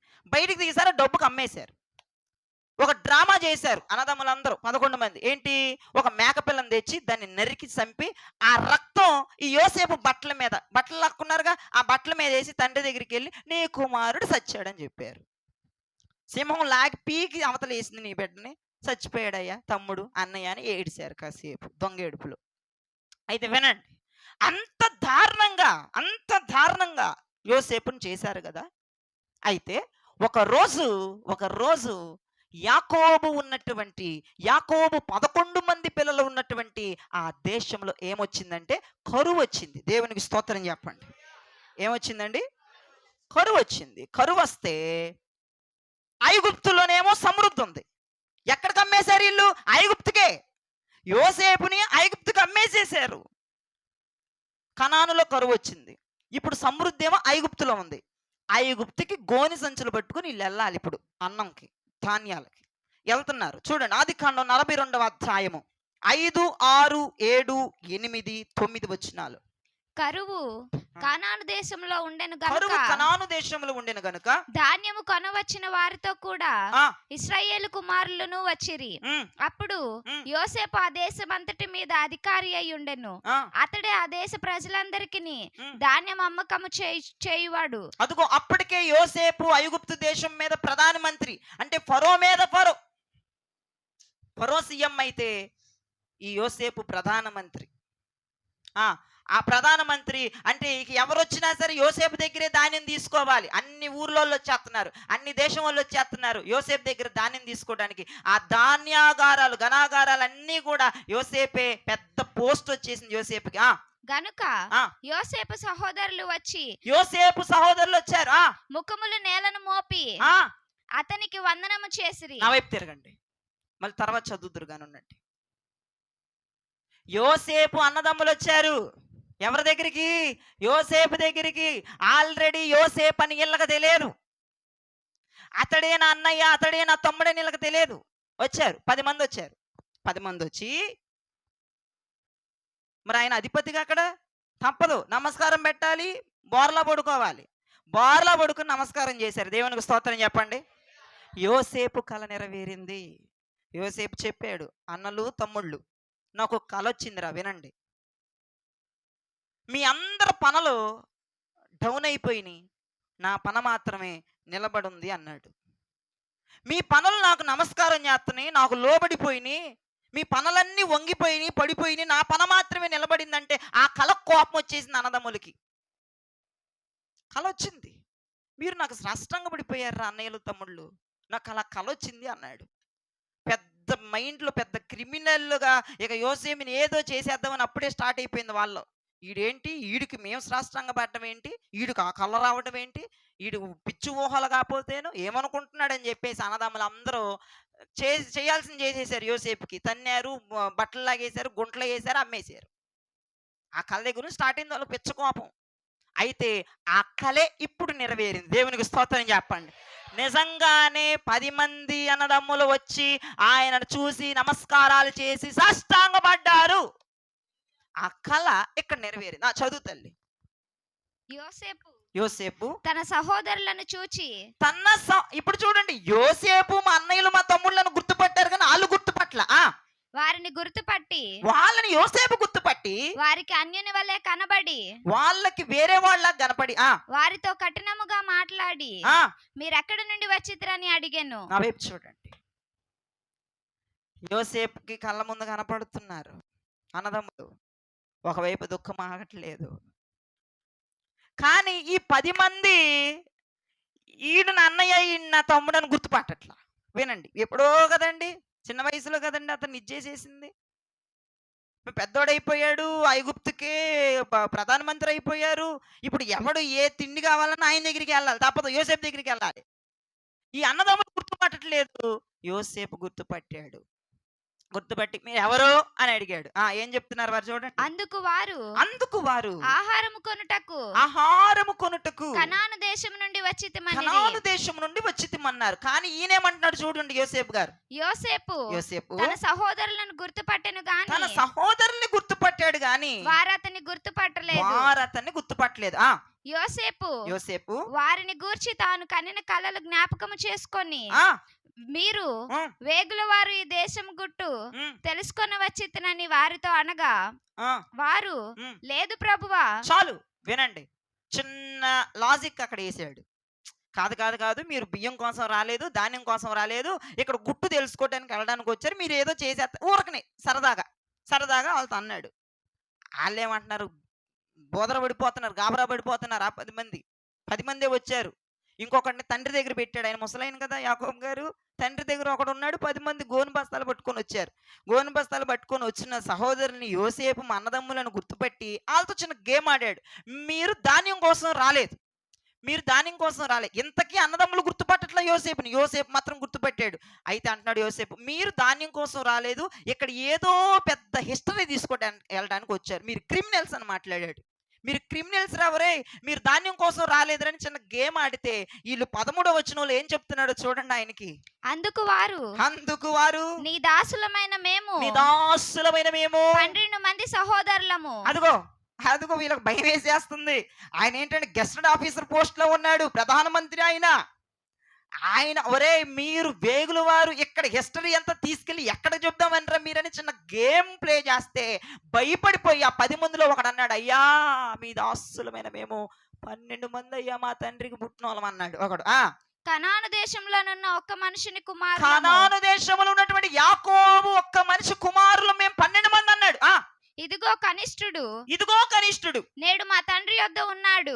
ఒకడు చిన్నోడు మా తండ్రి దగ్గర విడిచిపెట్టామయ్యా, ఆయన ముసలోడయ్యా, మా తండ్రి కళ్ళు కనపడవయ్యా, నడవలేడయ్యా, కర్ర ఇవ్వాలి, అన్నం పెట్టాలి, అందుకే ఒకడిని తండ్రి దగ్గర పెట్టాము. ఒకడు లేడు అని ఉత్తరం ఇచ్చిరి. అదిగో ఒకడు చచ్చిపోయాడు, ఒకడు మా తండ్రి దగ్గర ఉన్నాడు, ఇగో 10 మంది మేము అని చూపిస్తున్నాడు. అర్థమైన వాళ్ళు దేవునికి స్తోత్రం చెప్పండి. యోసేపుకి తెలుసు, అన్నదమ్ములని యోసేపుకి తెలుసు, కానీ చిన్న గేమ్ ప్లే చేశాడు. మీరు దొంగ నాటకాలు అయ్యబాకండి, మీరు బియ్యం కోసం రాలేదు, మీరు ఏదో ఇక్కడ హిస్టరీ తీసుకెళ్ళడానికి వచ్చారు. మీరెవరని చెప్పమంటే, అయ్యా కనాను దేశములో ఉన్న ఒక్కడికి పుట్టిన వాళ్ళం మేము 12 మంది అయ్యా. విను, నిజం చెప్తున్నా మీకు, మేము 12 మందిని అయ్యా. 12 మంది అయితే ఒక కనిష్ఠుడేమో మా నాన్న దగ్గర ఉన్నాడయ్యా, మా నాన్న ముసలోడయ్యా, ఇంకొకడు లేడయ్యా, ఇదిగో మేము 10 మంది అయ్యా అని చెప్పాడు. ఇంకొకడు లేడయ్యా, ఇంకొకటి చచ్చిపోయాడని చెప్పాడు. యోసేపుకి ఎట్లుంటుంది? యోసేపు దగ్గరే వచ్చి యోసేపు దగ్గరే నిలబడి నువ్వు చచ్చిపోయావంటే ఏంటండి దానికి అర్థం? యోసేపు మనసులో చిన్న ఒక్క నవ్వు నవ్వుకున్నాడు, నేను చచ్చిపోయానంటారా మీరు అని. అయితే నన్ను అంటే అప్పుడు బ్లేమ్ చేసింది కాక ఇప్పుడు ఇక చచ్చిపోయాడని ముద్ర వేసేసారు అని కత్తి తీసేమని పొడిసేశాడా అన్నదమ్ముల్ని? ఏం చేయాలి. అక్కడ ఏం చేశాడు చూడు, 24, 25 వచనాల్లో వారిని చూసి అతడు వారి యొద్ద నుండి అవతలకు పోయి ఏడ్చి మరలా వారి యొద్దకు వచ్చి అవతలకి వెళ్ళి అన్నదమ్ములు చూసుకొని దుఃఖపడ్డాడు. వారు ముందు ఏడవలేదు, పక్కకెళ్ళి ఏడ్చి మరలా వాళ్ళ దగ్గరికి వచ్చి వారి యొద్దకు వచ్చి వారితో ప్రేమతో మాట్లాడి వారిలో షిమ్యోనును పట్టుకొని వారితో ప్రేమతో మాట్లాడాడు. 25వ వచనం చదువు తల్లి. మరియు యోసేపు వారి గోనెలను ధాన్యములతో నింపుటకును ఎవరి రూకలు వారి గోనెలో తిరిగి ఉంచుటకును ప్రయాణము కొరకు భోజన పదార్థములు వారికి ఇచ్చుటకును ఆజ్ఞ ఇచ్చెను. చేతులెత్తి ప్రభుకు స్తోత్రం చెప్పండి. ఇప్పుడు నా వైపు చూడండి. దేవుని పావురం ఎందుకు బండ సందుల్లో ఎగురుతుంది? దానికి రెక్కలున్నాయిగా. సువిశాల జగత్తులో ఎగరవలసిన పావురం, సువిశాల జగత్తులో విహారయాత్ర చేయవలసిన పావురానికి బండ సందుల్లో ఎగరాల్సిన అవసరం ఏముందండి? అదేనండి దేవుని పావురం. యోసేపుకి ప్రధానమంత్రి అవార్డు ఉందండి, ప్రధానమంత్రి పోస్ట్ ఉందండి, ప్రధానమంత్రి అండి. తన అన్నలని ఏకదాటిగా ఒసగొతకు ఇగలడు యోసేపు, కానీ ఏమీ చేయలేకపోయినాడు. ఏమి చేయలేదంతే. యోసేపుకి రెక్కలు లేవా? పదవి రెక్కలు లేవా? యోసేపు కాళ్ళ దగ్గరికి వస్తే యోసేపు ఉవ్వెత్తున ఎగిసి తన్నలేడు అన్నదమ్ముల్ని. ఆ రోజు మీరు ఇలా చేశారా, మీకు ఇలానే జరగాలి, మీరు తిండి లేక సావాలరా అనేమన్నా అన్నాడా? యోసేపుకి రెక్కలున్నాయి, యోసేపుకి పదవి ఉంది, యోసేపుకి రెక్కలున్నాయి, యోసేపుకి ప్రధానమంత్రి అనే రెక్కలున్నాయి. ఆ ప్రధానమంత్రి అనే రెక్కల్లో అన్నదమ్ముల్ని సువిశాల జగత్తులో ఎగరేసి తన్నొచ్చు. తన్నాడా? తన్నలేదు. వారిని చూసి అన్నదమ్ముల్లో ఒకడు, మేము 12 మంది అయ్యా, 10 మంది మేము వచ్చాము, ఒకడు మా నాన్న ముసలాడైతే అక్కడ పెట్టాము, ఇంకొకటి చచ్చిపోయాడని చెప్పిన మౌనంగా ఉండి పాపమయ్యా పక్కకి వెళ్ళి ఏడ్చుకొని వచ్చి అన్నలారా అని ప్రేమతో వాళ్ళ అన్నదమ్ములతో మాట్లాడాడట. ప్రేమతో మాట్లాడి మీరు తెచ్చిన గోన్సంచులు అని పెట్టి ఆ గోన్సంచులో రోకలు నింపి వాళ్ళ ప్రయాణంలో ఆహార పదార్థాలు ఇచ్చి వెళ్ళండి రా, చక్కగా తిని సంతోషంగా ఉండండి. తమ్ముడి దగ్గరకు వచ్చి అన్నయ్య దగ్గరకు వచ్చి వాడు లేడు, వాడు చచ్చిపోయాడు అని చెప్తే ఎట్లా ఉంటుందండి? ఆయనకి గుండె పగిలిపోదా? యోసేపుకు రెక్కలున్నా ఏమీ చేయలేదు. బండ సందుల్లో ఎగరగలుగుతున్నాడు యోసేపు. తన అధికారాన్ని వాడలేదండి. తన అధికారాన్ని వాడి వాళ్ళని ఈ చిత్రహింసలు పెట్టలేదండి యోసేపు. వారిని బ్లేమ్ చేయలేదండి. వారిని మభ్య పెట్టలేదండి. అరే మీరు వంచండిరా, తలలో వంచండిరా, నా కాళ్ళు మొక్కండిరా, అప్పుడు ఎందుకురా నన్ను కొట్టారు, నా బట్టలు ఎందుకురా రాగారు, నన్ను గుంటలో ఎందుకురా వేశారు, నన్ను ఎందుకురా ఇక్కడికి అమ్మారు, ఎందుకురా నాన్నకి ఎందుకురా అబద్ధం చెప్పారు, మేకపిల్లని తెచ్చి చంపి ఆ రక్తం నా బట్టలకు పూసి నాన్నకి అబద్ధం చెప్పారు, మీరే కదరా, మీకు ఇలానే జరగాలరా, మీకు ఇలానే అవ్వాలరా అని చెప్పేసి ఊసకోత కోసాడా 10 మందిని? ఏమి చేయలేదు. వారు అడిగింది వారికి ఇచ్చాడు. అడిగిన దానికంటే ఎక్కువే ఇచ్చాడు. ప్రేమతో మాట్లాడాడు. సగౌరవంగా వాళ్ళని పంపించాడు. దేవునికి స్తోత్రం చెప్పండి. ఎస్, నీకు రెక్కలు ఉన్నాయి, ఎవడు కాదన్నాడు? నీకు అందం ఉంది, ఎవడు కాదన్నాడు? నీకు బ్యాక్గ్రౌండ్ ఉంది, ఎవడు కాదన్నాడు? కానీ నోరు మూసుకొని ఉండటమే ఆయన పావురం. అన్నీ ఉన్నాయండి, అన్నీ ఉన్నాయి. అధికారం ఉంది, పెత్తనం చలాయించవచ్చు, దౌర్జన్యంగా మాట్లాడొచ్చు, అన్నీ ఉన్నాయి. నీ బ్యాక్గ్రౌండ్ మామూలుది కాదు, అన్నీ ఉన్నాయి. కానీ ఏమీ లేనోళ్ళకి లాగా, ఏ అధికారం లేనోళ్ళకి లాగా, ఏ పోస్టు లేనోళ్ళకి లాగా, నోరుందండి, నోరుంది, గట్టిగా అరవచ్చు, గట్టిగా. నీకంటే బూతులు ఎవరు బాగా మాట్లాడలేరు, మాకు తెలుసు. ఎగరదు ఆయన పావురం. ప్రైజ్ ది లార్డ్ చెప్పండి. నీ గొంతు చిన్నది కాదు, నీ గొంతు పెద్దదే. నేను మైక్లో మాట్లాడుతున్నా, నువ్వు మైక్లో మాట్లాడకపోయినా 100,000 మందికి వినపడుతుంది. అది నాకు తెలుసు, అందరికీ తెలుసు. కానీ ఎగరాల్సిన రూల్ ఉందా? సువిశాల జగత్తులో ఎందుకు ఎగురుతావు? నోరేసుకొని పడిపోతావు ఎందుకు? నీకు గాని వచ్చలే మాటలు, నీకు గాని వచ్చలే అరుపులు, నీకు గాని వచ్చలే ఫైటింగ్, నువ్వు గాని చేస్తావులే, బాగా తగ్గించుకోవాలి. ఆయన పావురములో ఉన్న లక్షణం ఏంటో తెలుసా? దానికి రెక్కలున్నాయి, దానికి నోరుంది, దానికి పోట్లాడడానికి గొంతుంది, ఫైటింగ్ చేయడానికి శక్తి ఉంది, బలం ఉంది, అన్నీ ఉన్నాయి. పాపం చేయడానికి అవకాశం ఉందండి పావురానికి. కానీ బండ సందులోనే ఎగురుతూ ఉంది ఆయన పావురం. దేవునికి స్తోత్రం చెప్పండి. యోసేపుకి అధికారం ఉన్న యోసేపు అధికారాన్ని వాడుకోలేదు. అన్నలను ప్రేమించాడు, అన్నలను చూసి ఏడ్చాడు, అన్నదమ్ములను చూసి ఏడ్చి వాళ్ళకి కావలసిన ఆహారం ఇచ్చి వారిని పంపించాడు. అదే నువ్వు నేనైతే ఏం చేస్తాం? వీడికి ఇలానే జరగాలి. పవిత్రురాలైన నన్ను అన్నాడు వాడు, నిష్కలంకురాలైన పావురాన్ని. నిన్నంటే ఖాళీ ఇరిగిపోద్దాడికి, నువ్వంతా సూపర్ లెగ్ అనేది. ఎందుకు మాటలు? బండ సందుల్లో ఎగరాలన్న ఫీలింగ్ నీకు లేదా?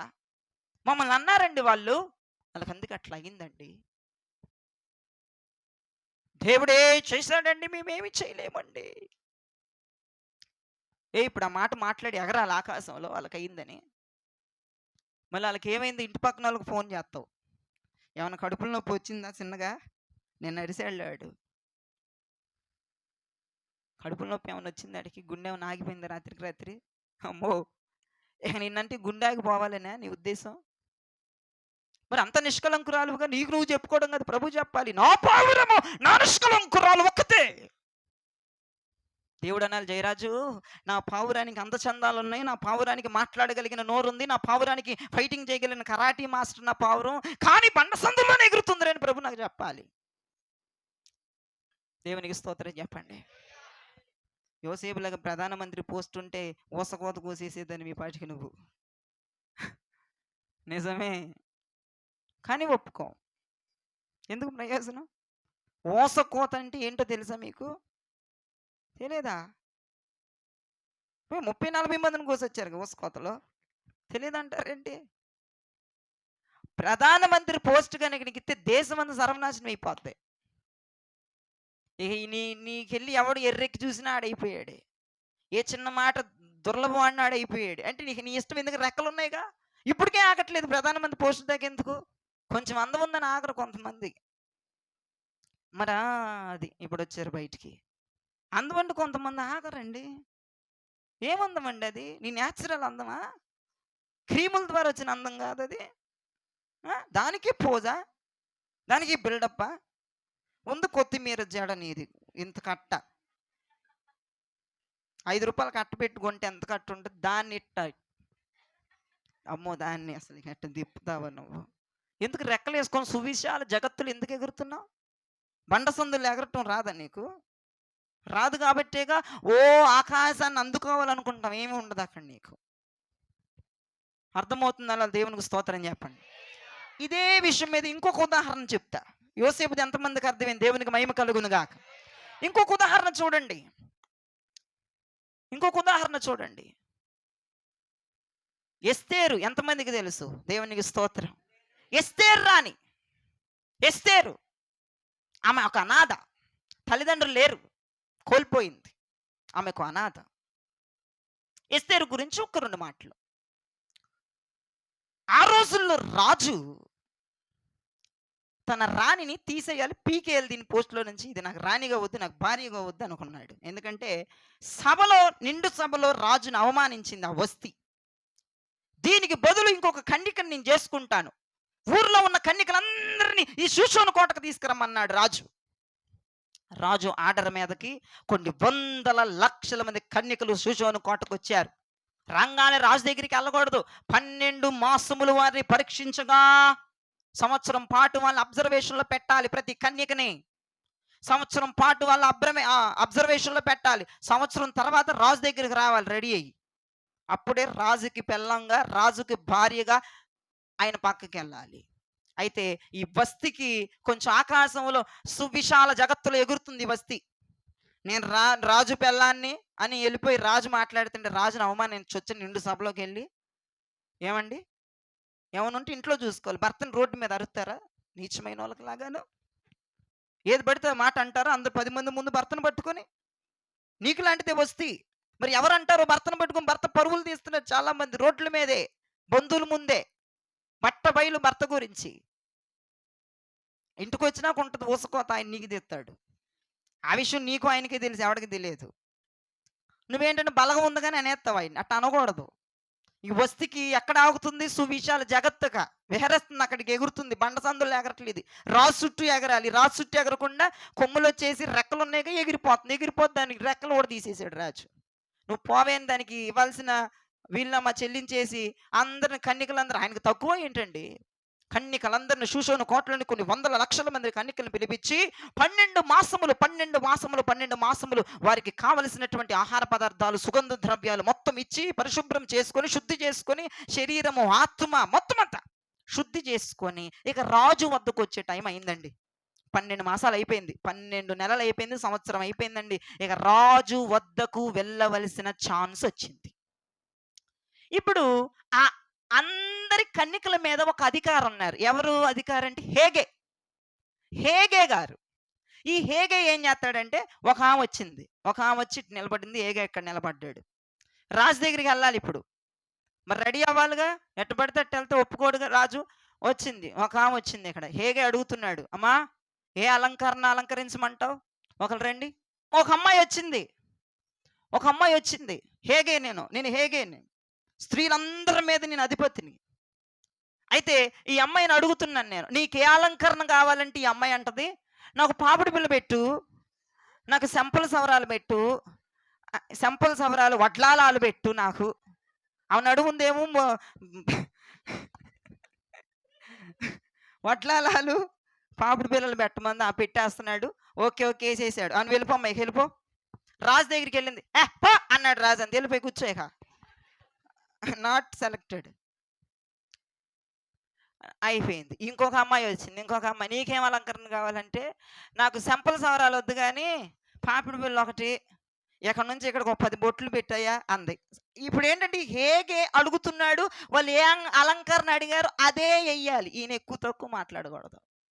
సరే 10 బొట్లు, పాపిడి బిళ్ళ, సెంపల సవరాలు వద్దంది. ముక్కు బుడక, గంగిరెద్దులాగా కాళ్ళకి గజ్జలు ఓకే కట్టాడు. ఇక్కడ ఇవి అంటారు కదా, ఇవి ఏంటిది, అది ఏం చచ్చిందో చేతులకు పెట్టాడు, పంపించాడు. రాజు దగ్గరికి వెళ్ళింది. పో అన్నాడు. ఆమెను కూడా, ఆమె వెళ్ళిపోయింది. ఇంకోటి వచ్చింది. ఆమెని ఏమమ్మా అంటే, ఆమె ఇంకొక ఏంటో అదే ప్రపంచ అందగత్తిలాగా నేను రెడీ చేయండి. ఇట్ట ఆమె జుట్టు ఉంది ఎంతో లేదు, బోడుగుండు. ఆ బోడుగుండు దానికి ప్రపంచ అందగత్తి అని జుట్టు కావాలంటే, ప్రపంచంలో అందగత్తి ఎవరు అందగత్తి రూపం దింపందంట. మేకప్ గేపప్ వేసి అందగత్తి రూపం సమంతలాగా తయారు చేసి పంపించాడు. పో అన్నాడు. ఇక అంతే, మొత్తం అయిపోయింది. వచ్చిందండి ఒక అనాథ.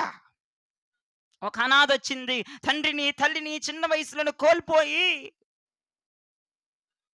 ఒక ఒంటరి జీవితాన్ని గడుపుతూ ఒక బేసన్లు తోముకునేటువంటి ఒక పడుసొచ్చి నిలబడింది. అమ్మా, నేను ఎలా అలంకరించమంటావు అని ఆమెను అడిగాడు. అయ్యా, నాకు అలంకరణ ఏదో నాకు చిన్న వయసు నుంచి నాకు తెలియదు. ఎలా అలంకరించుకోవాలి, ఎట్లా ఉండాలో నాకు తెలియదయ్యా. మీకు నచ్చినట్టు అలంకరించమని చెప్పింది ఆయనతో. ఈ వచ్చిన వాళ్ళందరూ నన్ను అట్లా చేయి, నన్ను ఇట్లా చేయి, నన్ను ఇట్లా చేయండి రాజు, పో పో పో అన్నాడు. ఏమో మాత్రం నాకు ఎట్లా అలంకరించుకోవాలో, నాకు ఎలా రెడీ అవ్వాలో, రాజు దగ్గరికి వెళ్తే నన్ను ఆయన స్వీకరిస్తాడో లేదో నాకు తెలియదయ్యా. మీరు ఎట్లా నన్ను అలంకరిస్తే అలా అలంకరించి పంపించండి అంటే సింపుల్గా చక్కగా అలంకరించి సింపుల్గా పంపించాడు రాజు దగ్గర. దేవునికి స్తోత్రం. ఇప్పుడు నేనేం చెప్తున్నానంటే, ఈ హేగే అన్న వ్యక్తి ఎవరికి సూచన అంటే పరిశుద్ధాత్మ దేవునికి సూచన. ఆ ఎస్తేర్ అంది, పరిశుద్ధాత్మ దేవుడా మీరు ఎలా అలంకరిస్తే అలా అలంకరించండి అంది. ఏమండి, కొన్ని సంవత్సరాలుగా రాజు దగ్గర ఎవరున్నారు? హేగే ఉన్నాడు కదా. రాజు యొక్క హృదయం హేగేకి తెలుసా తెలియదా? రాజుకి ఏ పదార్థాలు ఇష్టమో, ఏ అందం ఇష్టమో, ఎటువంటిగా అందగత్తులు ఇష్టమో, ఎటువంటిగా మేకప్ వేస్తే ఇష్టమో, ఎలాగ అలంకరిస్తే ఇష్టమో హేగేకి తెలుసు. రాజుకు నచ్చినట్టుగా అలంకరించి పంపించాడు. రాజు ఆయన రాజదండమును ఆయన వైపు చూపించి సెలెక్టెడ్ అని ఆమెని ఎంచుకున్నాడు. గట్టిగా చప్పలు కొట్టి ప్రభు నామమున కనప. ఈ హేగే ఈ స్త్రీలందరూ ఏమే చెంపల సవరాలు పెట్లా, పాపిడి పిల్ల పెట్లా, వడ్లాలం పెట్లా, నిన్నెలా సెలెక్టెడ్ అన్నారే. ఏం మత్తేసాం, ఏం గమ్మత్తేసామని ఏమే పడిపోతారుగా మీకు లాంటి వాళ్ళు మోకలు. ఇక్కడ ఈ బెట్ల గంగిరెద్దుల్లా గజ్జులు బెట్ల నేను ఎలా ఒప్పుకున్నాడు? ఒక పౌన్స్ పౌడర్ రాసి సదాశీదమైన జడేసి మేము ఉల్లిపాయలు చేయడం, ఎల్లిపాయలు చేయడం, ఎలకలు చేయడం ఇన్నేసుకుని వెళ్తే పాయిలు తీసుకొని గంగిరెద్దులాగా ఇంటి ఒక్కొక్కటి ఎగ్గు పప్పు పెట్టి, ఒక్కొక్కటి కర్రీ పప్పు పెట్టి, ఇన్ని పప్పులు పెట్టుకొని వెళ్ళిన ఆయన నాట్ సెలెక్టెడ్ అని నువ్వు ఏ ఎగ్గు పప్పు పెట్టకుండా సాదాసీదమైన జడ వేసుకొని పాన్స్ పౌడర్ రాసుకొని నేను ఎన్ని సెలెక్టెడ్ అన్నాడేంటి? ఏం చేసావు నువ్వు ఆడు కలిసి? నువ్వు ఏగేగాడు కలిసి ఏం చేశారు? ఆమె చెప్తుంది ఎస్తేరు, నేనేమీ చేయలే. హేగేకి నేను అర్పించుకున్నాను. అయ్యా నువ్వు ఎలా అలంకరిస్తే అలా అలంకరించు. ఎస్తేరు ఒక సీక్రెట్ పాయింట్ పట్టింది. పరిశుద్ధాత్మునికిని ప్రభువుకిని ఎంత లింక్ ఉంది ప్రియదైవజనమా. పరిశుద్ధాత్మునికి ప్రతీదీ తెలుసు. ప్రభు యొక్క మనసు ఎరిగిన వాడు పరిశుద్ధాత్ముడు. ప్రభుకి ఎలా అలంకరించుకుంటే ఇష్టమో, ఎలా వెళ్తే ఇష్టమో, ఎలా సానుభూతిగా వెళ్తే ఇష్టమో, అసలు వాళ్ళు ఎలా ఉంటే ఇష్టమో ఎవరికి తెలుసు? పరిశుద్ధాత్మనికి తెలుసు. ఎందుకంటే హేగే కొన్ని వందల సంవత్సరాలు ఉన్నాడు ఆ రాజు దగ్గర. ఆమెకి రెక్కలున్న ఎస్తేరుకి వాళ్ళకంటే అద్భుతంగా రెడీ అవ్వచ్చు.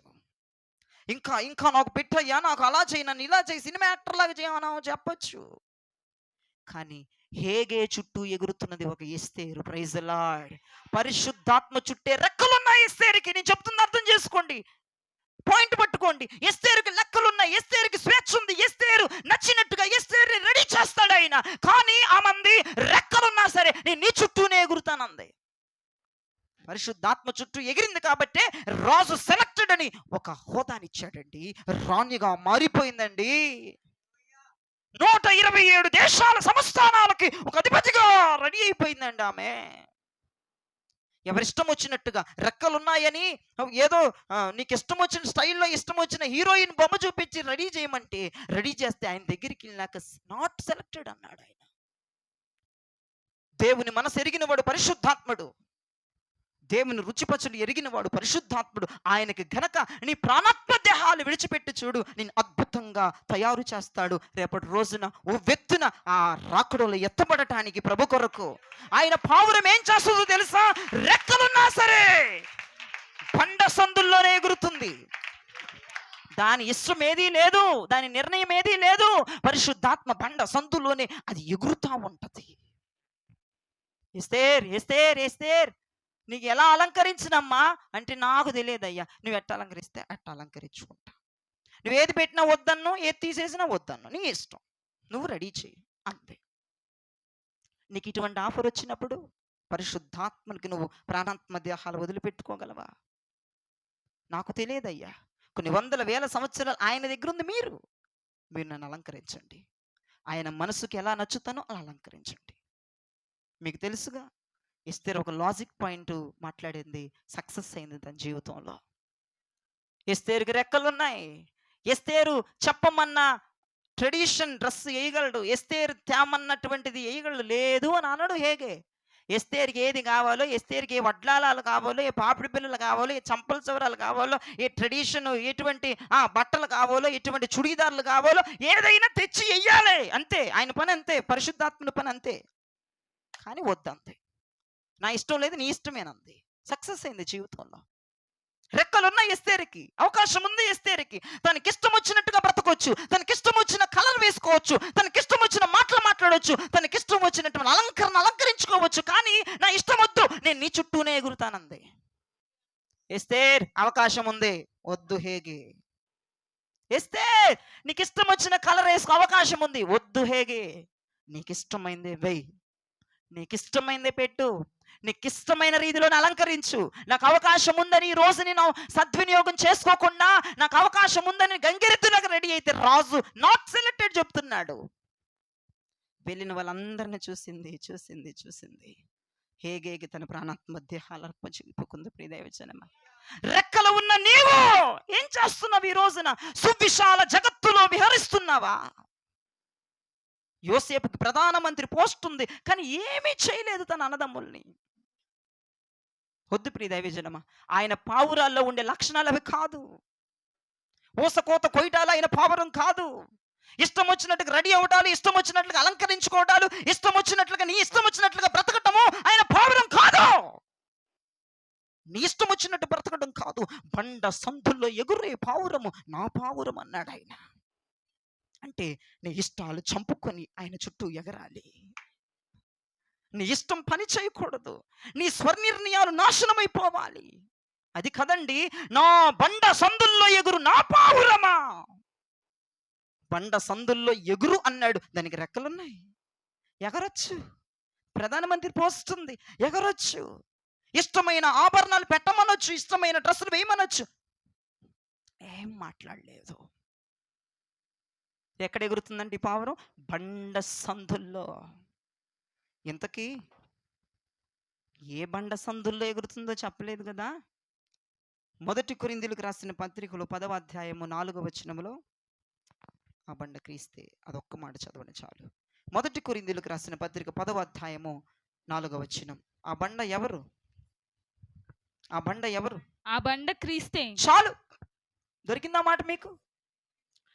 ఎంతకి పావురం ఎక్కడ ఎగురుతుందంటే బండ సందులో. ఏ బండ? ఎక్కడ బట్టలు ఉతికే బండ కాదండి, ఆ బండ క్రీస్తే. క్రీస్తే క్రీస్తే. ఆ బండకి ఏమి ఏర్పడి అంట? సందులు. ఏమి ఏర్పడి అంట? క్రీస్తుకి ఏమి ఏర్పడి అట? సందులు. ఆ బండకి సందులు ఏర్పడి. ముగిస్తున్నాను, చాలా జాగ్రత్తగా వినండి. ఆ బండకి సందులు ఏర్పడి. ప్రియదైవజనమా, కొరడాలతో ఆయన దేహాన్ని చీల్చారు, సందులు ఏర్పడి ఆయన బండకి. మేకులతో కొట్టారు, సందులు ఏర్పడి ఆ బండకి.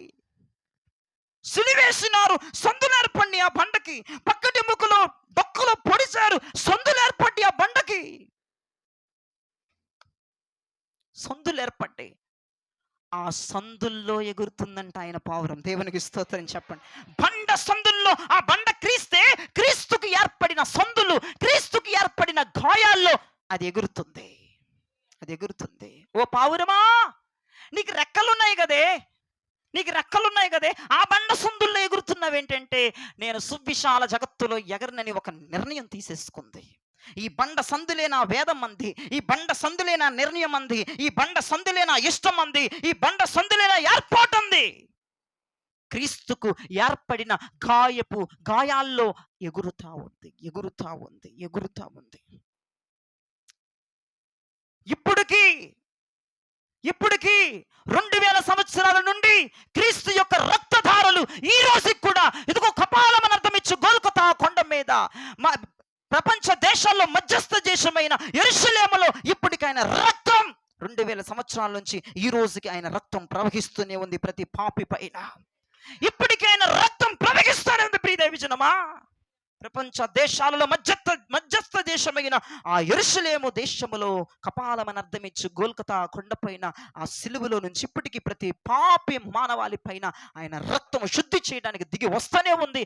ఆయనకి ఏర్పడిన ఆ బండకి ఏర్పడిన సందుల్లో నుంచి అదుగో చొరబడుతున్న రక్తం ప్రతి పాపిని కడిగి పవిత్రము చేయగలదు. ఈ పావురం ఎక్కడ తిరుగుతుందంటే అదుగో రక్తపు మడుగులతో అదుగో సందులు ఏర్పడినటువంటి ఆ సందుల్లో ఈ పావురం ఎగురుతుంది ఎగురుతుంది ఎగురుతుంది ఎగురుతుంది ఎగురుతుంది. ఆ రక్తం పావురానికి అంటుతుంది. రక్తం అనగా ఏంటిది? విమోచన. ఈరోజు నా పావురం గనక మీలో ఎవరైనా ఉంటే, లేదంటే ఆ ప్రభు పావురం వచ్చిందనుకో, పావురమా నువ్వెందుకే క్రీస్తుకి ఏర్పడినటువంటి గాయాల్లో ఎగురుతున్నావంటే ఆ పావురం ఒక స్టేట్మెంట్ ఇస్తుంది. ఏంటో తెలుసా? ఆ గాయముల చేతనే నాకు స్వస్థత. ఇంకెక్కడ ఎగరమంటావు? ఇంకెక్కడ ఎగరమంటావు? ఆయన పొందిన దెబ్బల చేతే నాకు స్వస్థత కాబట్టి ఆ గాయముల్లోనే నేను ఎగురుతాను. అక్కడే నాకు విమోచన ఉంది, అక్కడే నాకు విడుదల ఉంది, అక్కడే నాకు మార్పు ఉంది, అక్కడే నాకు విజయం ఉంది, అక్కడే నాకు ఆశీర్వాదం ఉంది, అక్కడే నాకు అభిషేకం ఉంది, అక్కడే నాకు మహిమ ఉంది.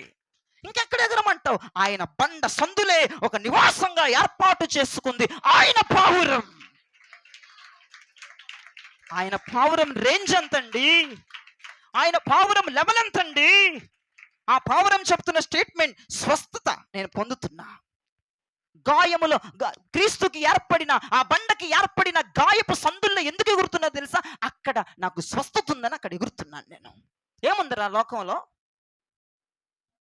ఉవ్వెత్తున విశాల జగత్తులో ఎగురుతున్న వారు ఏం సంపాదిస్తున్నారని ఆ పావురం చెప్తుంది. యేసు పావురం చెప్తుంది, సువిశాల జగత్తులో వ్యవహరిస్తున్నావు కదా, సువిశాల జగత్తులో విర్రవీగిపోతున్నావు కదా, ఏం సంపాదించావు? ఇదిగో నేనైతే ఏం సంపాదించాను తెలుసా? నా ప్రతి గాయాన్ని ఆ బండ సందులు కడుతున్నాయి. నా పాపమును ఆ బండ సందులు అంటే క్రీస్తుకి ఏర్పడిన ఆ గాయముల నుంచి వచ్చుచున్న రక్తం నాకు విమోచన ఇచ్చింది నా పాపముల నుంచి. అందుకే నేను సువిశాల జగత్తులో ఎగరదలుచుకోవట్లేదు అంది పావురం. అక్కడ నాకు విడుదలుంది, అక్కడ నాకు విమోచన ఉంది, అక్కడ నాకు మారు మనసు ఉంది, అక్కడ ఉంటే నా కుటుంబం ఆశీర్వదించబడింది కాబట్టి ఆ బండ సందులోనే ఎగురుతాను. రెక్కలున్నాయి, ప్రధానమంత్రి పోస్ట్ ఉంది, నా ఇష్టం వచ్చినట్టుగా చేసుకోవచ్చు, నోరుంది, కాళ్ళున్నాయి, చేతులున్నాయి, బానే ఉన్నాయి, చచ్చుబడిపోలేదు, ఎక్కడ కన్నా వెళ్ళొచ్చు. కానీ నేను వెళ్ళను. క్రీస్తుకి ఏర్పడిన గాయపు సందుల్లోనే తిరుగుతాను. ఆయన పావురముకు తెలుసండి, క్రీస్తుకి ఏర్పడిన ఆ గాయపు సందుల్లో ఏముందో ఆ పావురానికి తెలుసండి.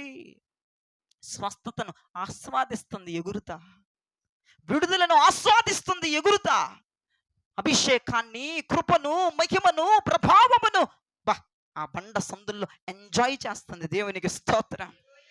ఎంతమంది ఉన్నారు ఇక్కడ కూర్చున్న వారు? రెక్కలున్నాయిగా, నోరుందిగా, కాళ్ళున్నాయిగా, చేతులున్నాయిగా, బలముందిగా, శక్తి ఉంది కానీ ఎచ్చలు విడిగా రెచ్చిపోతున్నావు. నువ్వు క్రీస్తుకి పావురానివి కాదు, నువ్వు రాకల్లో ఎత్తబడవు. ఆరోగ్యం ఉంది సిస్టర్, మంచిది మంచిది, నువ్వు ఇంకా దీవించబడాలి, నువ్వు ఇంకా ఆరోగ్యం రావాలి, మంచిది, నేను చెప్పించను. ఆరోగ్యం ఉంది సిస్టర్, మంచి ఫుడ్ తీసుకున్నావు, మంచి కాయలతో రసాలు చేసుకుని తాగుతున్నావు సిస్టర్, బాగానే ఉన్నావు. మరి ఏమైంది వచ్చింది సిస్టర్? గాయాల్లో ఎగరకుండా ఎక్కడో ఎగురుతావు, ఎక్కడో ఎగురుతావు సిస్టర్. నీ రెక్కలు కట్ చేస్తాడు రేపటి రోజున దేవుడు. బ్రదర్, నీ రెక్కలు రేపటి రోజున తెగిపోక ముందే ఇప్పుడే క్రీస్తు గాయాల్లో ఎగురు వచ్చి ఆ స్వస్థతను పొందుకో, ఆ విడుదలను పొందుకో, విమోచనను పొందుకో, మారు మనసును పొందుకో, పరిశుభ్ర చేయబడు. ఆ క్రీస్తు రక్తధారలే నీకు విమోచన ఈ రాత్రి కలగజేయబోతున్నాయి. ఆ సందుల్లో ఎగురు వచ్చి నువ్వు ఒరవకుండా, బలముందని ఎగురుతున్నావు, శక్తి ఉందని ఎగురుతున్నావు, అధికారం ఉందని ఎగురుతున్నావు, నోరుందని ఎగురుతున్నావు. రేపటి రోజున మొత్తం తీసి మంచం మీద పండబెడతాడు. ఏం చేస్తావు? ఏం చేస్తావు? జాగ్రత్త. రెక్కలు ఇరిగిపోకముందే, ఆరోగ్యం పోకముందే, సంపదలు మట్టి కలిసిపోకముందే, నీ పేరు ప్రఖ్యాతులన్నీ రాసుల్లాగా రాలిపోకముందే నోరు మూసుకుని వచ్చి చదువుకో. క్రీస్తు అనే బండకి ఏర్పడిన ఆ సందుల్లో ఎగరటానికి ఇష్టపడిపో. ఆ క్రీస్తు అనే బండలో ఎగరటానికి ఇష్టపడిపో. అక్కడ సకలమైన సమృద్ధి ఉంది ఆయన బండ సందులలో. ఆ రక్తము నీ కొరకు 24 గంటలు స్రవిస్తూనే ఉంటుంది నీ మీద. ఆ విమోచన, విడుదల, ఆ స్వస్థత, ఆ మహిమ, ప్రభావం. దేవునికి స్తోత్రం చెప్పండి. ఇంకా బండ సందులో ఏముందో చెప్పనా? మోషే గారు ఒక రోజున నా వైపు చూడండి, అయ్యా నీ మహిమను చూడాలి, ఏమంటున్నాడు? నీ మహిమను చూడాలయ్యా. మోషే చచ్చిపోతావురా బాబు, అయినా పర్లేదు ప్రభా నీ మహిమను చూడాలంటున్నాడు. చూడండి నిర్గమాకాండం 33వ అధ్యాయము 18వ వచనములో చూడండి మోషే అంటున్నారు. నిర్గమ 33:18 ముగిస్తున్నా. అతడు ఆ. దయచేసి నీ మహిమను నాకు చూపమనగా. అమ్మాయి నా వైపు చూడండి, తిప్పించాలు. హలో, అయిపోయింది. మీరు టక తీయాలి. రేపు నుంచి బైబిల్స్ తీసే ప్రోగ్రాం పెట్టుకోండి ఖాళీగా ఉన్నప్పుడు. అక్కడ ఉన్నదే చెప్పావు, లేకపోతే యూట్యూబ్ ఆన్ చేసుకుని ఇంటికి వెళ్ళి చక్కగా తీసుకోండి ఉంటుంది. అతడు ఎవరు? అతడంటే మోషే. ఏమంటున్నాడు? అయ్యా నీ మహిమను చూస్తానయ్యా.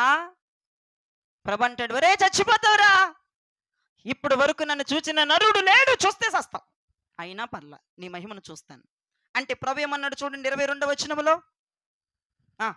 నా మహిమ నిన్ను దాటుకుని వెలుచుండగా ఆ బండ సందులో ఆ బండ సందుల్లో నిలబడు నువ్వు. ఆ బండ సందులో నిన్ను ఉంచి, ఆ బండ సందుల్లో నిన్ను ఉంచుతాను. నిన్ను దాటి వెళ్ళు వరకు, దాటి వెళ్ళేంత వరకు నా చేతితో నిన్ను కప్పెదను. నా చేతితో నిన్ను కప్పెదను. Praise the lord. ప్రియ దైవజనమా, మోషే బండ సందులో నిలబడరా. క్రీస్తుకు ఏర్పడిన గాయములే బండ సందులో, అక్కడ నిలబడు. నేనేం చెప్పదలిచానంటే బండ సందులలో ఆయన మహిమ ఉంది, ఆయన మహిమ ఉంది. మరి ఎందుకు నువ్వు బండ సందుల్లో ఎగరట్లేదు? ఫస్ట్ చెప్పుకున్నాం కదా, పావురని అడిగితే పావురు ఏమంటుంది? ఆయన బండ సందులో ఏముందట? స్వస్థత, విడుదల, విమోచన, ఆరోగ్యం, ఆశీర్వాదం చెప్తుంది పావురం. రెండవదిగా బండ సందులో ఏముందంటే మహిమ. మహిమ, దేవునికి స్తోత్రం. చాలా మంది బండ సందుల్లో ఎగరకుండా ఆయన మహిమను కోల్పోతున్నారు. సువిశాల జగత్తులో ఎగిరితే ఏమొచ్చిందమ్మా? ఏం వెలగబెట్టామంట? సువిశాల జగత్తులో ఎగిరి, సువిశాల జగత్తులో విహరిస్తూ ఏం వెలగబెట్టారమ్మా మీరు? కానీ ఆయన పావుర ముందు చూసావా, క్రీస్తుకు ఏర్పడిన గాయముల్లో ఎగురుతూ ఆ స్వస్థతని, ఆనందాన్ని, ఆ సంతోషాన్ని ఎంతగా ఆహ్వాదిస్తుందండి. మోషే గారి ప్రకారము, మోషే గారితో దేవుడు మాట్లాడిన ప్రకారము బండ సందులో ఏముంది? మహిమ. ఆయన పావురము ఆయన మహిమతో కప్పబడి ఎగురుతా ఉంది బండ సందుల్లో. ఆయన పావురం ఎగరలేదు, ఆకాశంలో ఎగరగలదు ఆయన పావురం, కానీ ఎగరదు. ఎక్కడ ఎగిరిద్ది? దాని ప్లేస్ ఏంటి? బండ సందులు. క్రీస్తుకు ఏర్పడిన గాయపు సందుల్లోనే ఎగురుతూ ఉంటుంది. ఆ సందుల్లో ఆయన మహిమను పొందుకుంటా ఉంటుంది. దేవునికి స్తోత్రం. ఇంకా ఇంకా ఇంకా ఆయన బండ సందుల్లో ఏముంటుంది? బండ సందుల్లో ఏముంటుంది? అయితే ఒకరోజు చాలా జాగ్రత్తగా వినండి. ఒకరోజు సంసోను అనేటువంటి ఒక ప్రతిష్ఠుడు, ఒక నాచీరుతనములో ఉన్న వ్యక్తి ఏతాము అన్న బండ సందుల్లో నివాసం చేస్తున్నాడు. నా వైపు చూడండి. ఏ బండ సందులు అవి? ఏతాము. ఆ ఏతాము అనబడేటువంటి బండ సందుల్లో నివాసం ఉంటున్నాడు సంసోను అనబడేటువంటి వ్యక్తి. సంసోను ఎవరండి? సంసోను 300 నక్కలను పట్టుకొని ఒక నక్కకి తోకలు జత చేసి ఫిలిష్తీయుల పంట చేలల్లోకి దివిటీలను ఎలిగించి వదిలేసిన వాడండి సంసోను. ఎవరండి సంసోను? ఫిలిష్తీయులు ఒక్కొక్కడిని తొడగూటి మీద పెట్టి ఎముకలు పట్ట ఇరిచినట్టు ఇరిచేసినోడండి సంసోను. అటువంటి సంసోను ఎక్కడ నివాసం చేస్తున్నాడు? ఏతాము బండ సందులో సంసోను నివాసం చేస్తున్నాడు. ఎందుకు సంసోనా సింహగర్జన చేసే సంసోనా, సింహమును చీల్చివేసిన సంసోనా, 300 నక్కలను పట్టుకొని ఒక నక్కకి ఒక తోకకి జత చేసి దివిటీలను ఎలిగించి ఫిలిష్తీయుల పంట చేలులు నాశనం చేసిన ఓ సంసోనా, నువ్వెందుకు బండ సందుల్లో ఉంటున్నావు అంటే అంటాడు సంసోన్ అంటాడు, నా వైపు చూడండి, ఈ బండ సందుల్లో నేనుంటే, వినండి, ఈ బండ సందుల్లో నేనుంటే ఫిలిష్తీయుల యొక్క కీడు నా మీదకి రాదు, ఫిలిష్తీయులను పట్టుకోలేరు, అందుకే నేను ఇక్కడ ఉన్నాను. శత్రువుకు దొరకను నేను, అందుకే నేను ఇక్కడ ఉన్నాను. ఈ బండ సందులు ఎవరో కాదు, క్రీస్తుకు ఏర్పడిన గాయములే ఆ బండ సందు. ఆ బండ సందులో ఉంటే ఏ కీడు నీ మీదకి రాదు, ఏ శత్రువు నీ మీదకి రాడు, నువ్వు భద్రంగా ఉంటావు. ఈ సంసోను ఫిలిస్తీయుల బారి నుండి తప్పించుకొనుటకు, ఫిలిస్తీయుల కీడు, శత్రువు యొక్క శాపం, శత్రువు యొక్క ప్రోద్బలం ఇతను ఏమి చేయకుండా ఆ బండ సందుల్లోనికి వెళ్ళిపోయి నివాసం చేస్తే తన రక్త సంబంధులు వచ్చి ఏం మాట్లాడారో చూడండి. న్యాయాధిపతులు గ్రంథం 15వ అధ్యాయము 8 నుంచి 13 వచనాలు. తొడలతో తుంట్లను విరగొట్టి వారిని బహుగా హతము చేసెను. అటు పిమ్మట వెళ్ళి ఏతాము బండ సందులో నివసిస్తున్నాడు. అప్పుడు ఫిలిస్తీయులు బయలుదేరి యూదా దేశంలో దిగి చెదరి లేహీలో దోపిడి కొరకై దండు కూర్చిరి. యూదా వారు మీరేలా మా మీదకి వచ్చిత్రని అడుగగా ఫిలిస్తీయులు సంసోను మాకు చేసినట్లు మేము అతనికి చేయవలనని అతని కట్టుటకే వచ్చితమనిరి. అందుకు యూదా జనులలో 3000 మంది ఏతాములోని బండ యొద్దకు పోయి సంసోనును చూచి, ఫిలిస్తీయులు మనకు ఏలికలని నీకు తెలియదా? నీవు మాకేమి చేసితివని చెప్పగా అతడు, వారు నాకెట్లు చేసిరో అట్లే నేను వారికి చేసితినెను. అందుకు వారు, మేము ఫిలిస్తీయుల చేతికి అప్పగించుటకు నిన్ను కట్టవచ్చితిమని అతనితో అనగా సంసోను, మీరు నా మీద పడుకుండునట్లు నాతో ప్రమాణము చేయుడనెను. అందుకు వారు, అలాగు కాదు, నిశ్చయముగా మేము నిన్ను చంపుముగా గాని నిన్ను గట్టిగా కట్టి వారి చేతికి మేము అప్పగించదమని చెప్పి 2 కొత్త త్రాళ్ళ చేత అతని కట్టి ఆ బండ యొద్ద నుండి అతన్ని తీసుకొని వచ్చిరి. చూడండి, బండ యొద్ద నుంచి సంసోను బయటికి తీసుకొచ్చేసారు. ఎవరు? రక్త సంబంధులు, ఇశ్రాయేలు ప్రజలు, యూదా ప్రజలు. సంసోనా, నువ్వు అక్కడ బాగానే ఫిలిస్తీయులు పంట చేయాలని తగలేసి ఇక్కడికి వచ్చి హ్యాపీగా బండ సందులో భద్రంగా ఉన్నావు. వాళ్ళు వచ్చి మా మీద పడుతున్నారు, మమ్మల్ని అరెస్ట్ చేస్తారంట, తప్పు చేసినోడు నువ్వు, మేమెందుకు అరెస్ట్ అవ్వాలి? నువ్వు వస్తావా రావా అని బండ దగ్గరకు వచ్చేసారు. ఇక్కడ మనోడు బండ దగ్గర హాయిగా ఉన్నాడు. శత్రువు యొక్క కీడు లేదు, శత్రువు యొక్క శాపం లేదు, శత్రువు యొక్క భయం లేదు. ఎక్కడ? బండ సందులో. శత్రువు యొక్క భయం ఉండదు బండ సందులో ఉంటే. శత్రువు అసలుకి ఏ ఒక్క మారు కూడా వచ్చి చూడు నువ్వు బండ సందుల్లో ఉంటే. శత్రువుకి అవకాశం ఉండదండి మనం బండ సందుల్లో ఉంటే. శత్రువు మనల్ని పట్టుకొని లాక్కెళ్ళలేడు, తెలుసా విషయం మీకు? భద్రత ఎక్కడుంది? బండ సందులో. అయితే భద్రంగా చక్కగా చికెన్ కూర, మటన్ కూర వండుకొని చక్కగా తింటున్నాడండి బండ సందులో ఉండి. అయ్యా సంసోను, బాగానే తింటున్నావు, మమ్మల్ని ఇరికిచ్చావు, నీ బంధువులు అయినందుకు మేము మా చెప్పులతో మేము కొట్టుకోవాలి, నీ రక్త సంబంధులు అయినట్టుకు మా చెప్పులతో మేము కొట్టుకోవాలి, వస్తావా రావా, మమ్మల్ని చంపేస్తానన్నారు. అక్కడ మొత్తానికి కన్విన్స్ చేశారు, బుగ్గలు పట్టుకున్నారు, గడ్డం పట్టుకున్నారు, సరేలే అని వస్తానన్నాడు. ఆ 13వ వచనం, ఆ బండ వద్ద నుంచి అతన్ని తీసుకొచ్చేసారు. మొదలైపోయింది సంసోను పతనం.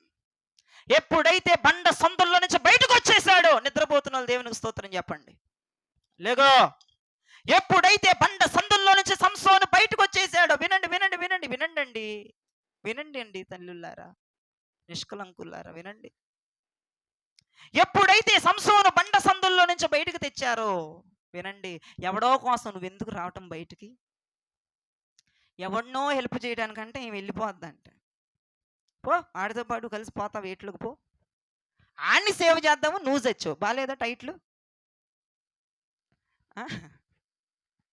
ఎవడో మునుగుపోయి వెళ్ళిపోతున్నాడంటే ఈడికి ఈత రాదు, ఈడు ఆడిని రక్షించడానికి వెళ్ళాడంటే ఈత రానోడు, సగం మంగళం అడిగాడు, వీడికి రాదు, ఎవరినో ఒకరిని పిలిచి ఏదో చెయ్యాలి. ఈడు దూకాడంటే ఆడితో పాటు, ఆడి చేయబట్టుకున్నాడంటే ఆడి ఈయన లాక్కెళ్ళిపోయాడు. సరిపోలేదా? పేపర్లో టైటిల్ అది, నేను రాసుకొచ్చింది కాదు. ఒక స్నేహితుడికి సహాయం చేద్దామని ఈ స్నేహితుడు కూడా గల్లంతు యాడ్లు. నీకెందుకమ్మా? నువ్వు బండ సందులో భద్రంగా ఉండక ఆడికి ఎవడికో హెల్ప్ చేస్తావా? ఆడ అక్రమంలో బుక్కాడు, నీకేం అవసరం? పో, నిన్ను కూడా బుక్ చేస్తాడు, పో. ఏంట్రా ఈడు తప్పు చేసినాడుకు నువ్వా సలా, నిన్ను కూడా 2 బీగుతారు, సరిపోద్ది. అవసరమా? కీడు తెచ్చుకోవడం అవసరం? ఇదేనేమో భద్రంగా ఉండవలసినోడు ఎవడికో కోసం ఎవడో కొంపలు అంటుకుపోతాను అని చెప్పేసి ఆడిని రక్షించడానికి వీళ్ళు వెళ్ళంటే వీళ్ళ కొంపకు నిప్పెంటుకున్నారంటే. ఇవన్నీ టైటిల్స్ అండి, ఇవన్నీ హెడ్లైన్స్ నేను చదువుకుని వచ్చాను. నిజం, వాస్తవాలు ఇవి, అబద్ధాలు కాదు. దేవునికి స్తోత్రం చెప్పండి. ఇప్పుడు సంసోను పెద్ద సాక్రిఫైస్ అన్నమాట. అబ్బో, నా జనాల్ని హర్ట్ చేస్తారా? నేను వెళ్ళిపోవాలి వీళ్ళని కాపాడాలని వచ్చాడు బయటికి. వచ్చినాక ఏం జరిగిందో చూడండి. ఆయనకి తగిన శాస్తే జరిగింది. న్యాయాధిపతులు 16వ అధ్యాయము 20వ వచనములో, అయితే యెహోవా అతనిని, అక్కడ నుంచి చదవండి. అయితే యెహోవా ఆ. తనను ఎడబాసినని ఏ అతనికి నా వైపు చూడు, తెలియలేదు. చాలిక అదంతా మనకొద్దు. ఇది నా వైపు చూడు. అయితే యెహోవా సంసోనుని ఎడబాసెను అంటే విడిచిపెట్టేశాడు. ఒరే బాబు, బండ సందులో ఉండేవాడు ఎందుకు బయటికి వెళ్ళిపోయావు? యెహోవా మహిమ నిన్ను వదిలేసి వెళ్ళిపోయిందిగా. బా, ఎవడికో గెలుపు చేద్దామని, ఎవడికో సహాయం చేద్దామని వాడు ఎక్కడ ఇరుక్కుపోయాడో నీకు తెలియదు. నువ్వు వెళ్ళిపోయి దేవునికి నీకున్న సంబంధాన్ని తెంచేసుకున్నావు కదరా నాయన. నీకు అవసరమారా? నీకు అవసరమా? హాయిగా బతక్క మీకెందుకు? ఇప్పుడు సరిపోవాలా? సంసోను వదిలేశాడు దేవుడు. అయితే యెహోవా సంసోనుని ఎడబాసెను. ఎందుకు సంసోనా? ఏతాము బండలో శుభ్రంగా వండుకు తింటున్నా ఉండొచ్చుగా, భద్రంగా ఉన్నావు, శత్రు భయం లేదు, కీడు వస్తుందని భయం లేదు. నువ్వు ఎందుకు వచ్చావురా? వాళ్ళు ఏదో వచ్చి చెప్పారు, వాళ్ళు సత్తే చచ్చారు, నీకెందుకు? అన్నీ నా అనుకోకూడదండి. సిచ్యువేషన్లు ఏంటి? వాళ్ళు ఏ సిచ్యువేషన్లో ఉన్నారు? ఏంటి నువ్వు హెల్పింగ్లు ఏం చేస్తున్నావు? నీ హెల్పింగ్లు ఏంటి? నువ్వేంటి? ఎవ్వరు ఏంటి? నాకేం అర్థం అవ్వట్లా. ఎవరికి హెల్పింగ్లు చేస్తున్నా? చెయ్యాల్సింది ఎవరికి చేస్తున్నా? ఎవరికి సపోర్ట్ చేస్తున్నా? ఎవరిని వెనకేసుకొస్తున్నా? నీ జీవితంలో దేవుడు నిన్ను వదిలేసి వెళ్ళిపోతాడు. జాగ్రత్త, జాగ్రత్త. నువ్వు పిల్లలా, నీ భర్త వండుకు తింటున్నారు హ్యాపీగా, భద్రంగా బండ సందులో ఉండు, అరవకుండా అంతే. ఎవడో వచ్చాడు, ఏదో చేశాడు, ఎవడో ఏదో కేసులో ఇరుక్కుపోయాడు, అమ్మాయి కేసులో ఇరుక్కుపోయాడు, ఎవరో బండి కేసులో ఇరుక్కుపోయాడు. నీకెందుకు అమ్మా? నీకెందుకు అయ్యా? నీకెందుకు? నీకు ప్రార్థన వస్తే ప్రార్థన చేయి, కూర్చొని అంతే. నువ్వు వెళ్ళమాకు. అక్కడ క్లియర్గా సెలవిస్తున్నారు కదా. బండ సందుల్లో నుంచి అయ్యగారిని వాళ్ళ రక్త సంబంధులు తాళ్ళు కట్టుకుని బయటికి తీసుకెళ్లారు. మొదటి స్టెప్ దేవుడు ఏం తీసుకున్నాడు? వదిలేసి పోయాడు. నువ్వు ఎవడో నేను ఎవరిని అన్నాడు, అంతే. అక్కడ అయిపోయింది సీను, అయిపోయింది. అక్కడ ఇంకో మాట లేదు. సరే, దేవుడు వదిలేసి వెళ్ళిపోయి నాకు ఏం జరిగిందట? 21వ వచనం. ఏంటి స్టీఫెన్ అట్ట చూస్తున్నావు? నాకు వెళ్ళి అర్థమవుతుంది నాక్యం? నేను తప్పు చెబుతున్నానా? బాగానే చెప్తున్నానా? 21వ వచనం చూడండి. అప్పుడు ఫిలిష్తీయులు అతని పట్టుకొని అతని కన్నులను ఊడదీసి, ఒరే గుడ్డోడు అయిపోయాడు సంసోను, గుడ్లోడు పీకారంట. గాజాకు అతను తీసుకొని వచ్చి ఇత్తడి సంఖ్యల చేత అతని బంధించిరి. ఎందుకయ్యా? నీకెందుకు? ఎందుగా? ఏమ్యా మనకెందుకు? ఈ సమర్పణలో ఉందాం, ప్రతిష్టతలో ఉందాం, ఈ అభిషేకంలో నీకెందుకు అంటున్నా. బండ సందులో నుంచి బయటకు వచ్చావా, నీకు మోత మోగిపోద్ది, మామూలుగా మోత మోగిపోదు. యెహోవానే విడిచిపెట్టి పోతాడు. పోయిన తర్వాత నీ గుడ్లు 2 వలిసేస్తారు. చక్కగా గుడ్లు 2 వలిసేస్తారు. అప్పుడు ఏం పాటలు పాడుకుంటాము మరి? అంధత్వం అనే గుడ్డోడు పాటలు ఎంచుకొని గుడ్డోడు పాడినట్టు పాడు. ₹1 ₹10 అక్కడ రోడ్డు మీద పుట్టుకోటి దగ్గర పెట్టుకో. మీకు అంతే కదండి. చక్కటి జీవితాన్ని నాశనం చేసుకున్నారు కదండి. నీకెందుకు? యెహోవా వదిలిపెట్టి వెళ్ళిపోయినంత హెల్పింగ్లు చేసేస్తున్నావా? యెహోవా వదిలిపెట్టి వెళ్ళిపోయినంత హెల్పింగ్లా? వామ్మో, ఆ పనులేంటిరా నాయనా? ఆ పనులేంటి? ఆ విధానం ఏంటి? ఆ విచ్చలబోడుతనం ఏంటి? నాకు అర్థం అవ్వట్లే. అర్థమవుతున్న దేవునికి స్తోత్రం చెప్ప. బండ సందులు ఏముంది? భద్రత. సంసోను బండ సందుల్లో నివసించిన కాలం అంతా భద్రతగా ఉన్నాడు. ఎప్పుడైతే రక్త సంబంధులను సేవ చేద్దామని బయటకు వచ్చాడు, మనోడి లైఫ్ అంతా కూడా నాశనమైపోయింది. ఇంకొక మాట చెప్పాలండోయ్, బండ సందులో నుంచి బయటికి రంగాల్ని ప్రతిష్టత పోయింది సంసోన్ది. దెలీలాకు చిక్కాడు బండ సందుల నుంచి బయటికి రావటమే పెద్ద విశేషం అయితే, ఇక దెలీలాకు చిక్కటం ఇంకా పరమ విశేషం అది. మరి అంతే, బండ సందుల్లో ఉంటే ఎవరికి చెక్కవు. బండ సందుల నుంచి బయటకు వచ్చావా, దెలీలాలు ఉన్నారు. జాగ్రత్త పురుషులారా, బండ సందుల్లోనే నివాసం చెయ్యండి. జాగ్రత్త, మీ లిమిట్స్లోనే మీరు ఉండండి. జాగ్రత్త. రెక్కలున్నాయి కానీ సువిశాల జగత్తులో ఎగురుదామని ప్రయత్నాలు చేస్తున్నారు కొంతమంది. చేసి ఇరిగిపోయి కుప్పకూలిపోయినారు. ఇప్పుడు ఈ వాక్యము దేవుడు నీతో మాట్లాడట్లేదా? బండ సందులలో ఏముంది? భద్రత. పావురాన్ని అడిగితే చెప్పిద్ది, ఏముందమ్మా అంతగా బండ సందుల్లో ఎగురుతున్నావు, క్రీస్తుకి ఏర్పడిన గాయాల్లో ఎగరటానికి ఏముందమ్మా అంటే, అక్కడ నాకు స్వస్థత దొరికింది, అక్కడ నాకు శుద్ధీకరణ, దేంతో? రక్తముతో నన్ను దేవుడు శుద్ధి చేస్తున్నాడు. అది ఆయన పావురం రేంజ్.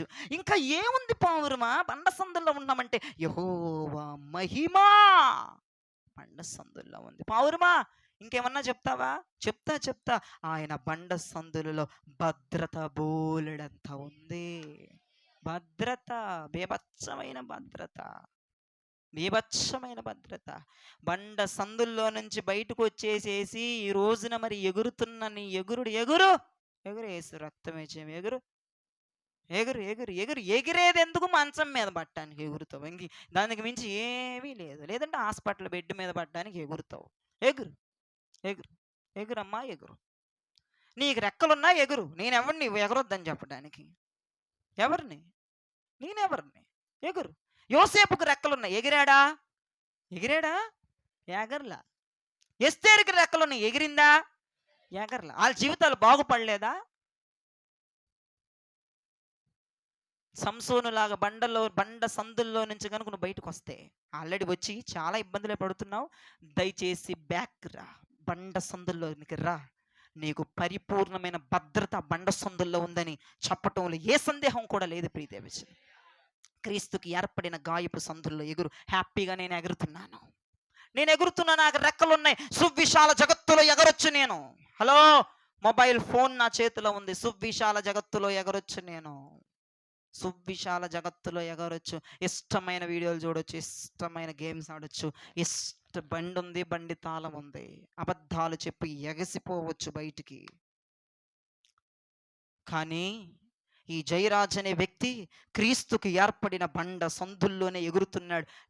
నేను అనుభవిస్తున్న నిజ జీవితం ఏంటో చెప్పిన, ఆయన బండ సందుల్లో నాకు స్వస్థత ఉన్నది, ఆయన బండ సందుల్లో నాకు విమోచన ఉన్నది, ఆ బండ సందుల్లో నాకు విడుదల ఉన్నది, ఆ బండ సందుల్లో నేను మహిమతో నింపబడుతున్నాను, ఆ బండ సందుల్లో ఎవరూ ఇవ్వలేని ప్రొటెక్షన్ ఉన్నది నాకు, భద్రత. ఏ శత్రువు నన్ను వచ్చి నా మీద దాడి చేయడానికి వీల్లేదు అన్నట్టుగా ఆ బండ సందుల్లో దేవుడు ఫుల్ సెక్యూరిటీ ఉంది. నేను హ్యాపీగా ఉండలా? ఏం అవసరం నాకు ఈ వయసులో? చాలా ఊర్లు వెళ్ళినప్పుడు నేను చెప్తున్నాను, ఈ యవన వయసులో ఈ పోస్ట్ తీసుకోవడానికి ఏమవసరం? నాకు పక్షవాతం వచ్చిందా, నేను అంగవైకల్యున్నా, నేను గుడ్డితనమునా, ఈ పోస్ట్ ఎంచుకోవడానికి నాలో ఏముందండి లోపం? తల్లిదండ్రులు ఉంటారు,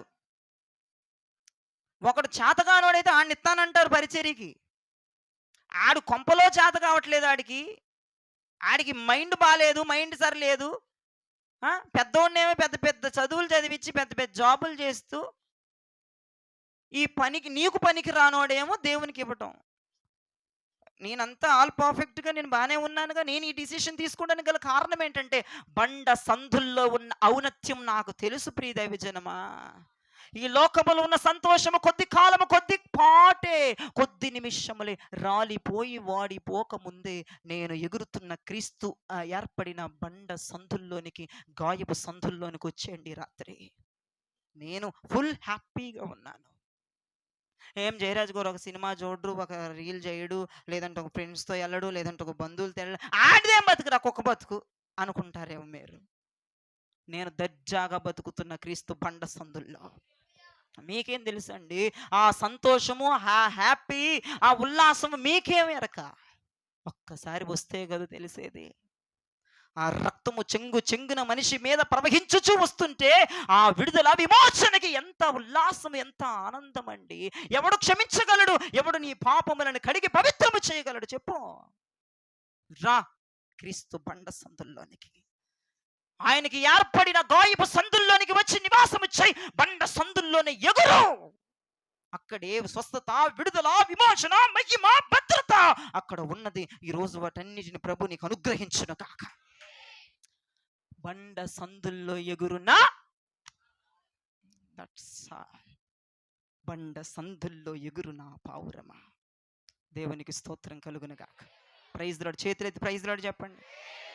ఇక మూడో విషయంకొస్తే ఆయన పావురం ఎలా ఉంటది అంటే, నా వైపు చూడండి. ఇక మూడవ విషయానికొస్తే ఆయన పావురం ఎలా ఉంటదంటే, ఒక రోజు అబ్రహాము గారు తన ఇంటి పెద్ద దాసుడైన ఎలియాజర్ని కేకేశాడు. చాలా జాగ్రత్తగా వినాలి. ఒక రోజు అబ్రహాము గారు తన ఇంటి పెద్ద దాసుడైన ఎలియాజర్ని కేకేశాడు. ఎలియాజర్ని కేకేసి, ఎలియాజరు, నీవు నా కుమారుడికి ఒక భార్యను చూసి పెట్టాలి. ఒక భార్యను చూసి పెట్టాలి. కాబట్టి నువ్వు బయలుదేరి నేను చెప్పు ప్రజల దగ్గరికి వెళ్ళాలి. నేను ఎక్కడికి వెళ్ళమంటాను అక్కడికి వెళ్ళాలి. ఒక భార్యని, ఒక గుణవతైన భార్యని ఇస్సాకుకి నువ్వు చూసి పెట్టాలని ఎలియాజరుతో చెప్పాడు. ఎలియాజరు బయలుదేరాడు ఒంటెలతోనూ. ఎలియాజరు బయలుదేరాడు. ఆ అమ్మాయికి కావలసినటువంటి ప్రతి ఒక్క అవసరతలు తీర్చే వస్తువులు ఒంటి మీద వేసుకొని ఎలియాజరు కూడా ఒంటి మీద ఎక్కి ఇక బయలుదేరాడు. బయలుదేరతా సాయంత్రం అయిపోయింది. సాయంత్రం అయిపోతే ఒక బావి దగ్గర ఆగాడు. వినాలి, ఎక్కడ ఆగాడు? ఒక బావి, నీళ్ళ బావి దగ్గర ఆగాడు. బయలుదేరి సాయంత్రం అయిపోయింది. ఆ సాయంత్రకాల సమయంలో నీళ్ళ బావి దగ్గర ఆగాడు. అక్కడ ఆగి ఏం చేస్తున్నాడు చూడండి. ఆదికాండం 24వ అధ్యాయము 11, 12, 13, 14 వచనాలు చదవండి. సాయంకాలం అందు అదిగో సాయంకాలం అయిపోయింది. స్త్రీలు నీళ్లు చేదుకొనవచ్చు వేళకు ఊరి బయటనున్న నీళ్ల బావి యొద్ద తన వంటలను మోకరింపచేసి ఇట్లా అన్నాడు, నా యజమానుడగు అబ్రహాము దేవుడైన యెహోవా. ప్రార్థన చేస్తున్నాడు. ఎలియాజరు ప్రార్థన చేస్తున్నాడు. నీళ్ళ బావి దగ్గర మోకరించి తన వంటలను కూడా మోకరింపింపజేసి ప్రార్థన చేస్తున్నాడు. ఏమని ప్రార్థన చేస్తున్నాడు? నేను వచ్చిన కార్యాన్ని మీరు త్వరగా సఫలం చేసి నా యజమానుడగు అబ్రహాము మీద అనుగ్రహము చూపండి ప్రభువా. చిత్తగించండి ప్రభువా. నేను ఈ నీళ్ల ఊట యొద్ద నిలుచుచున్నానయ్యా. ఈ ఊరి వాళ్ళ పిల్లలందరూ కూడా నీళ్లు చేదుకొనుటకు వచ్చుచున్నారు. అదుగో లెక్కకు మించిన కన్యకలు ఇక్కడికి వస్తారు ప్రభువా. కాబట్టి నేను త్రాగునట్లుగా నీవు దయచేసి నీ కడవను వంచమని చెప్పగా నీవు త్రాగుము. నీ వంటలకును నీళ్లు పెట్టదనని ఏ చిన్నది చెప్పుద్దో ఆమె నీ సేవకుడైన ఇస్సాకు నీవు నియమించిన ఉండును భార్యగా ఉంటది. Praise the lord. అందరూ ఇప్పుడు నా వైపు చూడండి. చక్కగా మీకు అర్థమయ్యేటట్టు చెప్తారు ఒక 2 ముక్కల్లో. అయితే ఎలియాజరు ఒంటెలతో సామాగ్రితో ఇస్సాకు గారి కోసం, యజమానుడి యొక్క కుమారుని కోసము భార్యను చూడటానికి తీసుకురావటానికి బయలుదేరతా ఒక నీళ్ల బావి అతనికి కనపడింది. అప్పటికే సాయంత్రం అయిపోయింది. నీళ్ల బావి దగ్గర మోకరించాడు. ఒంటెలు కూడా మోకరించాయి. ఇలా ప్రార్థన చేస్తున్నాడు, అయ్యా నేను వచ్చిన పని త్వరగా సఫలం చేయండి, చక్కగా జరగాలయ్యా. ఈ బావి దగ్గరికి ఈ ఊరి పిల్లలు, చాలా జాగ్రత్తగా వినాలి, ఈ ఊరి ఆడపిల్లలు, కన్యకలు, పెళ్లి కాని వారు బోలెడు మంది వస్తారు ఇక్కడికి. అయితే అందరినీ పిలవను గాని ఆ నీళ్లు కోసం వచ్చినటువంటి కన్యకల్లో ఒక కన్యకని పిలిచి, అమ్మా నాకు దాహం వేస్తుంది, నీళ్ళు ఇవ్వవా, నేను అడుగుతా. ఇదంతా ప్రార్థన చేస్తున్నాడు. యెహోవాకు ప్రార్థన చేస్తున్నాడు. ఆ అమ్మాయిని నేను అడుగుతా, నాకు నీళ్ళు ఇమ్మని. అమ్మాయి నాకు నీళ్లు ఇవ్వాలి. అంతేకాదయ్యో, నేను అడగకుండా ఒంటెలకు కూడా నీళ్ళు ఇవ్వాలి. ఆయన ప్రార్థన చేసుకుంటున్నాడు. నేను అడుగుతాను, అడిగితే ఎవరన్నా నీళ్ళు ఇస్తాడు, అడగకుండా ఇస్తారా? ఒంటెలకు కూడా ఇవ్వాలట. ఒంటెలకి నీళ్ళు అడగలేవుగా, దానికి నోరు లేదు, ఒంటికి నీళ్ళు అడగలేవు. నేను అడుగుతాను, నాకు నీళ్ళు ఇవ్వాలి, నా ఒంటెలు అడగలేవు. కాబట్టి అయ్యా నీ ఒంటెలకు కూడా నీళ్ళు ఇస్తాను అని అనాలంట. ఈయన ఒంటెలకి నీళ్ళు ఇవ్వమని అనకుండా ఈయనకొక్కడికే దాహం అడుగుతాడంట. ఈయన దాహంతో పాటు అయ్యా నీ ఒంటెలకు కూడా తీరుస్తానయ్యా అని అనాలంట. అలా ప్రార్థన చేస్తున్నాడు ఆయన. అలా ఎవరైతే అంటారో నా యజమానుని కుమారునికి ఆమె భార్య. నా ఒక్కడికే నీళ్ళిస్తే నా యజమానుడి కుమారునికి భార్య కాదు. నేను అడిగితే నాకు నీళ్ళిచ్చి అడగకుండా నా ఒంటెలకి నీళ్ళిస్తే నా యజమానుని కుమారునికి భార్య అవుతుంది. ఆయన ఒక స్టేట్మెంట్ ప్రార్థనలో చేశాడు. ఇలా ఉన్న చిన్నదే నా యజమాని కుమారునికి భార్య. ఇప్పుడు ఆమె ఏం చేయాలి? ఆమె వస్తది. ఈయన అడుగుతాడు, అమ్మా నాకు నీళ్ళు ఇవ్వు అంటాడు. ఇస్తది, తాగుతాడు. ఈయన అడగకుండానే ఒంటిలకు కూడా ఇచ్చేయాలంట నీళ్ళు. అలా ఇస్తేనే అంటున్నాడు ఆయన. Praise the lord. ఒక ఖచ్చితమైన ప్రేయర్ అక్కడ కనపడుతుంది. వినండి, ఆ నీళ్ళ బావి దగ్గరికి లెక్కకు మించిన కన్యకలు వస్తారు, కానీ నా పావురము, నా నిష్కలంకురాలు ఒక్కతే. Praise the lord. ఎలియాజరు ఒక స్టేట్మెంట్ తో, ఒక పట్టుదలతో ఉన్నాడు. ఇక్కడ అనేకమైన వారు వస్తారు నీళ్లు చేదుకోవటానికి. లెక్కకు మించిన కన్యకులు సాయంత్రకాల సమయంలో వాళ్ళ కుండలను పట్టుకొని, వారి గిన్నెలను పట్టుకొని, వారి బిందెలను పట్టుకొని అక్కడ నీళ్లు చేదుకోవడానికి వస్తారు. నేను ఎవరినైతే నీళ్లు అడుగుతానో ఆ వాళ్ళు నా దప్పిక తీర్చి, నేను అడగకుండానే నా వంటల దప్పిక తీర్చేవారే ఆయన పావురం అన్నాడు ఆయన. అయితే అలా జరిగిందా లేదా అంటే అలా జరిగింది ప్రియదేవజనమ. 17వ వచనం, 18వ వచనం చూడండి. 17, 18 చదవండి ముందర. ఆ సేవకుడు ఆమెను ఎదుర్కొనుటకు పరిగెత్తి, అదుగదుగో ఒక ఆమె వచ్చింది. చూస్తా ఉన్నాడు. చూస్తాం, చాలా మంది కన్నికలు వస్తున్నారు, అయ్యగారు ఇస్తున్న అభిషేకం పొందుకొని వెళ్ళిపోతున్నారు. చాలా మంది కన్నికలు వస్తున్నారు, వరాలు పొందుకొని వెళ్ళిపోతున్నారు, కృప పొందుకొని వెళ్ళిపోతున్నారు, మహిమను పొందుకొని వెళ్ళిపోతున్నారు, స్వస్థత పొందుకొని వెళ్ళిపోతున్నారు, మంచి భాషలు పొందుకొని వెళ్ళిపోతున్నారు, మంచి ఉపశమనాన్ని పొందుకొని వెళ్ళిపోతున్నారు. ఆ నీళ్ళ బావి అనే సంఘంలోకి అనేక కన్నికలు వస్తున్నారు, వెళ్ళిపోతున్నారు, పొందుకొని వెళ్ళిపోతున్నారు. కానీ చూశాడు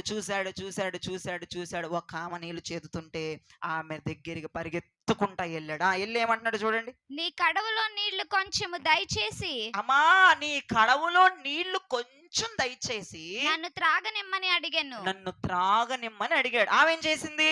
అందుకామె అయ్యా త్రాగమని చెప్పి త్వరగా తన కడవను చేతి మీదకి దించుకొని అతనికి దాహం తీర్చెను. మరియు ఆమె అతనికి దాహం ఇచ్చిన తరువాత నీ వంటలు త్రాగుమట్టుకు వాటికి నీ నీళ్లు చేదిపోయినని చెప్పి త్వరగా గాడిలో తన కడవను కుమ్మరించి తిరిగి చేదుటకు ఆ బావికి పరిగెత్తుకొని వెళ్ళి అతని వంటలన్నిటికీ నీళ్లు చేదిపోసెను. Praise the lord. హల్లెలూయా. ఎంత గొప్ప సాక్ష్యం అండి. రిబ్కా ఎంత మంచి సాక్ష్యమును పొందిందో. ఇతను ప్రేయర్ ఆమెందా వెళ్ళ. ఈయన ప్రేయర్ చేసినప్పుడు ఆమె రాల. ఈయన ప్రార్థన ప్రభు విన్నారు. ప్రభువా, ఏ కన్యకైతే నేను దాహం అడుగుతాను, నాకు దాహం ఇవ్వటమే కాకుండా నేను అడగకుండానే నా ఒంటెలకు దాహం తీర్చాలి. ఆయన అడిగాడు, నీళ్ళిచ్చింది. అయ్యా మీరేమనుకోపోతే ఉసూరుమని ఉన్న ఒంటెలకు కూడా నీళ్లు పోయొచ్చా అని ఆయన అడిగింది. నిజంగా ఆయన మనస్సు ఉవ్వెత్తున ఎగిసిపోయింది. ప్రియ దైవజనమా, ఇదే నా యజమాని కుమారుని కావలసిన భార్య, ఇదే నా ప్రభు పావురం, ఇదే నిష్కలంకురాలు అని సెలెక్ట్ చేసేసాడు. ఆమెని పోసింది. పరిగెత్తుకుంటూ వెళ్ళి గాడిలో కడవలు కుమ్మరించి పరిగెత్తుకుంటూ వచ్చి అదిగో 10 ఒంటెలు ఆ 10 ఒంటెలకు నీళ్లను పెట్టింది. ప్రియదేవి, ఎంత ఆ రోజుల్లో బావిలోంచి చేదాలంటే ఎంత కష్టం అండి. ఇప్పుడులాగా కాదు, ఇటు ట్యాప్ తిప్పితే వచ్చే రోజులు కాదు అవి. బావిలో 10 ఒంటెలకు ఆ ఒంటెలు ఎన్ని నీళ్లు తాగుతాయి ఆలోచించండి ప్రియదేవి జనమ. అడక్క ముందే దాహం తీర్చేదే నా ప్రభు పావురమని క్లియర్గా ఈ వాక్యం సందర్భంలో నేను మీకు చెప్తున్నాను. ఇంతకీ ఎలియాజరు దేనికి సాదృశ్యం? పరిశుద్ధాత్మకు సాదృశ్యం. వంటలు దేనికి సాదృశ్యం? దైవజనులకు సాదృశ్యం. వినండి. ఎలియాజరు పరిశుద్ధాత్మకు సాదృశ్యం అయితే వంటలు దైవజనులకు సాదృశ్యం. ఈ దైవజనులు పరిశుద్ధాత్మని ఎత్తుకొస్తారు. ఈ దైవజనులు చూడండి, అక్కడ నుంచి అబ్రహాం ఇంటి దగ్గర నుంచి వచ్చినప్పుడే అబ్రహాము అంటే పెళ్లి కుమార్తెకి కావలసినవన్నీ కూడా కొన్ని సరుకులు గిరుకులు మొత్తం పెట్టాడు. ఆమె కావలసినవి కూడా అక్కర్లన్నీ కూడా తీర్చడానికి కొన్ని పెట్టాడు. అవి మోసుకొచ్చినాయి వంటలు. ఎలియాజర్ను కూడా మోసుకొచ్చినాయి. దైవజనుడు అండి, తక్కువ అంచనా వేయకూడదు. దైవజనుడు ఎవరండి? పరిశుద్ధాత్మను మీ వద్దకు మోసుకుని వచ్చేవాడు కాదా దైవజనుడు? దైవజనుడు ఎవరండి? మీకు కావలసిన కృపావరాలు, మీకు కావలసినటువంటి అద్భుతాలు, మీకు కావలసిన స్వస్థత, మీరు పొందవలసిన మారు మనస్సును ఎత్తుకొచ్చేవాడు కాదా దైవజనుడు? అన్నాడు ఎలియాజరు, అన్నాడు ఎలియాజరు, నా దాహమే కాదు, ఆ దైవజనుల దాహము నేను అడగకుండానే తీరిస్తే ఆమె నా ప్రభువు పావురం, ఆమె నా ఇంటి యజమానుని కుమారునికి భార్య. భార్య అడగకుండానే దాహం తీర్చాలి. ఏంటి దైవజనుడు దాహం? ఏంటి దైవజనుడు దాహం? దశంభాగాలు ఇవ్వట్లేదా దైవజనుడు దాహం? ఏంటి? ఎవరో గురించి నాకు అనవసరం అండి, నా దాహాన్ని ఎరిగిన దానివేనా? బోధిస్తున్న నన్ను ఎరిగావా నేను ఏ దాహముతో ఉన్నానో? డబ్బు దాహము కనపడుతుందా? పలుకుబడి దాహము కనపడుతుందా? నేను ఏ దాహముతో ఉన్నానో నువ్వు ఎరిగున్నావా? అదే ఆయన పావురం అండి. హలో, నా దైవజనుడు అడగకుండానే నా దైవజనుడు దాహాన్ని తీర్చాలి అంటే ఓ పదో పరకో సదిరి కాదు. అది కాదు. నువ్వు నాకు డబ్బు ఇచ్చినా ఇవ్వకపోయినా నువ్వు పద్ధతిగా చెప్పింది చెప్పినట్లుగా ఉండాలి. దైవజనుడు దాహాన్ని ఏనాడైనా గమనించావా? నీ దాసుని దాహం ఏంటో నువ్వు గమనించావా? నీ దాసుని దాహము డబ్బు కాదు, నీ దాసుని దాహము దశమ భాగము కాదు, నీ దాసుని దాహము ఇంకోటి ఇంకోటి ఇంకోటి కాదండి. నేను అందరు దైవజనుల్లాగా మీ దశమ భాగాల మీద ఆధారపడేవాడిని కాదు. ఈ రోజు ఇస్తావు, రేపటి రోజు నివ్వవు. నా పర్మనెంట్ డ్యూటీ కాదు, నిన్ను అడగటానికి నేను సరిపోను. ఈ రోజు ఇస్తావు దశమ భాగం, రేపు నెల ఇవ్వవు. కొంతమంది ఎట్లా ఉంటారో తెలుసా? మీరు ఇచ్చే దశమ భాగాలు ఈఎంఐలకి ఫిక్స్ చేసి ఉంచుతారు, అందుకే తిడతారు దైవజనులు. గుర్తుపెట్టుకో, ఇది అబద్ధం కాదు, నిజం. ఇది వాస్తవం. వాస్తవం కట్టలు తెంచుకుని ఇట్లాగే వస్తుంది ఒక్కొక్కసారి నాలో నుంచి.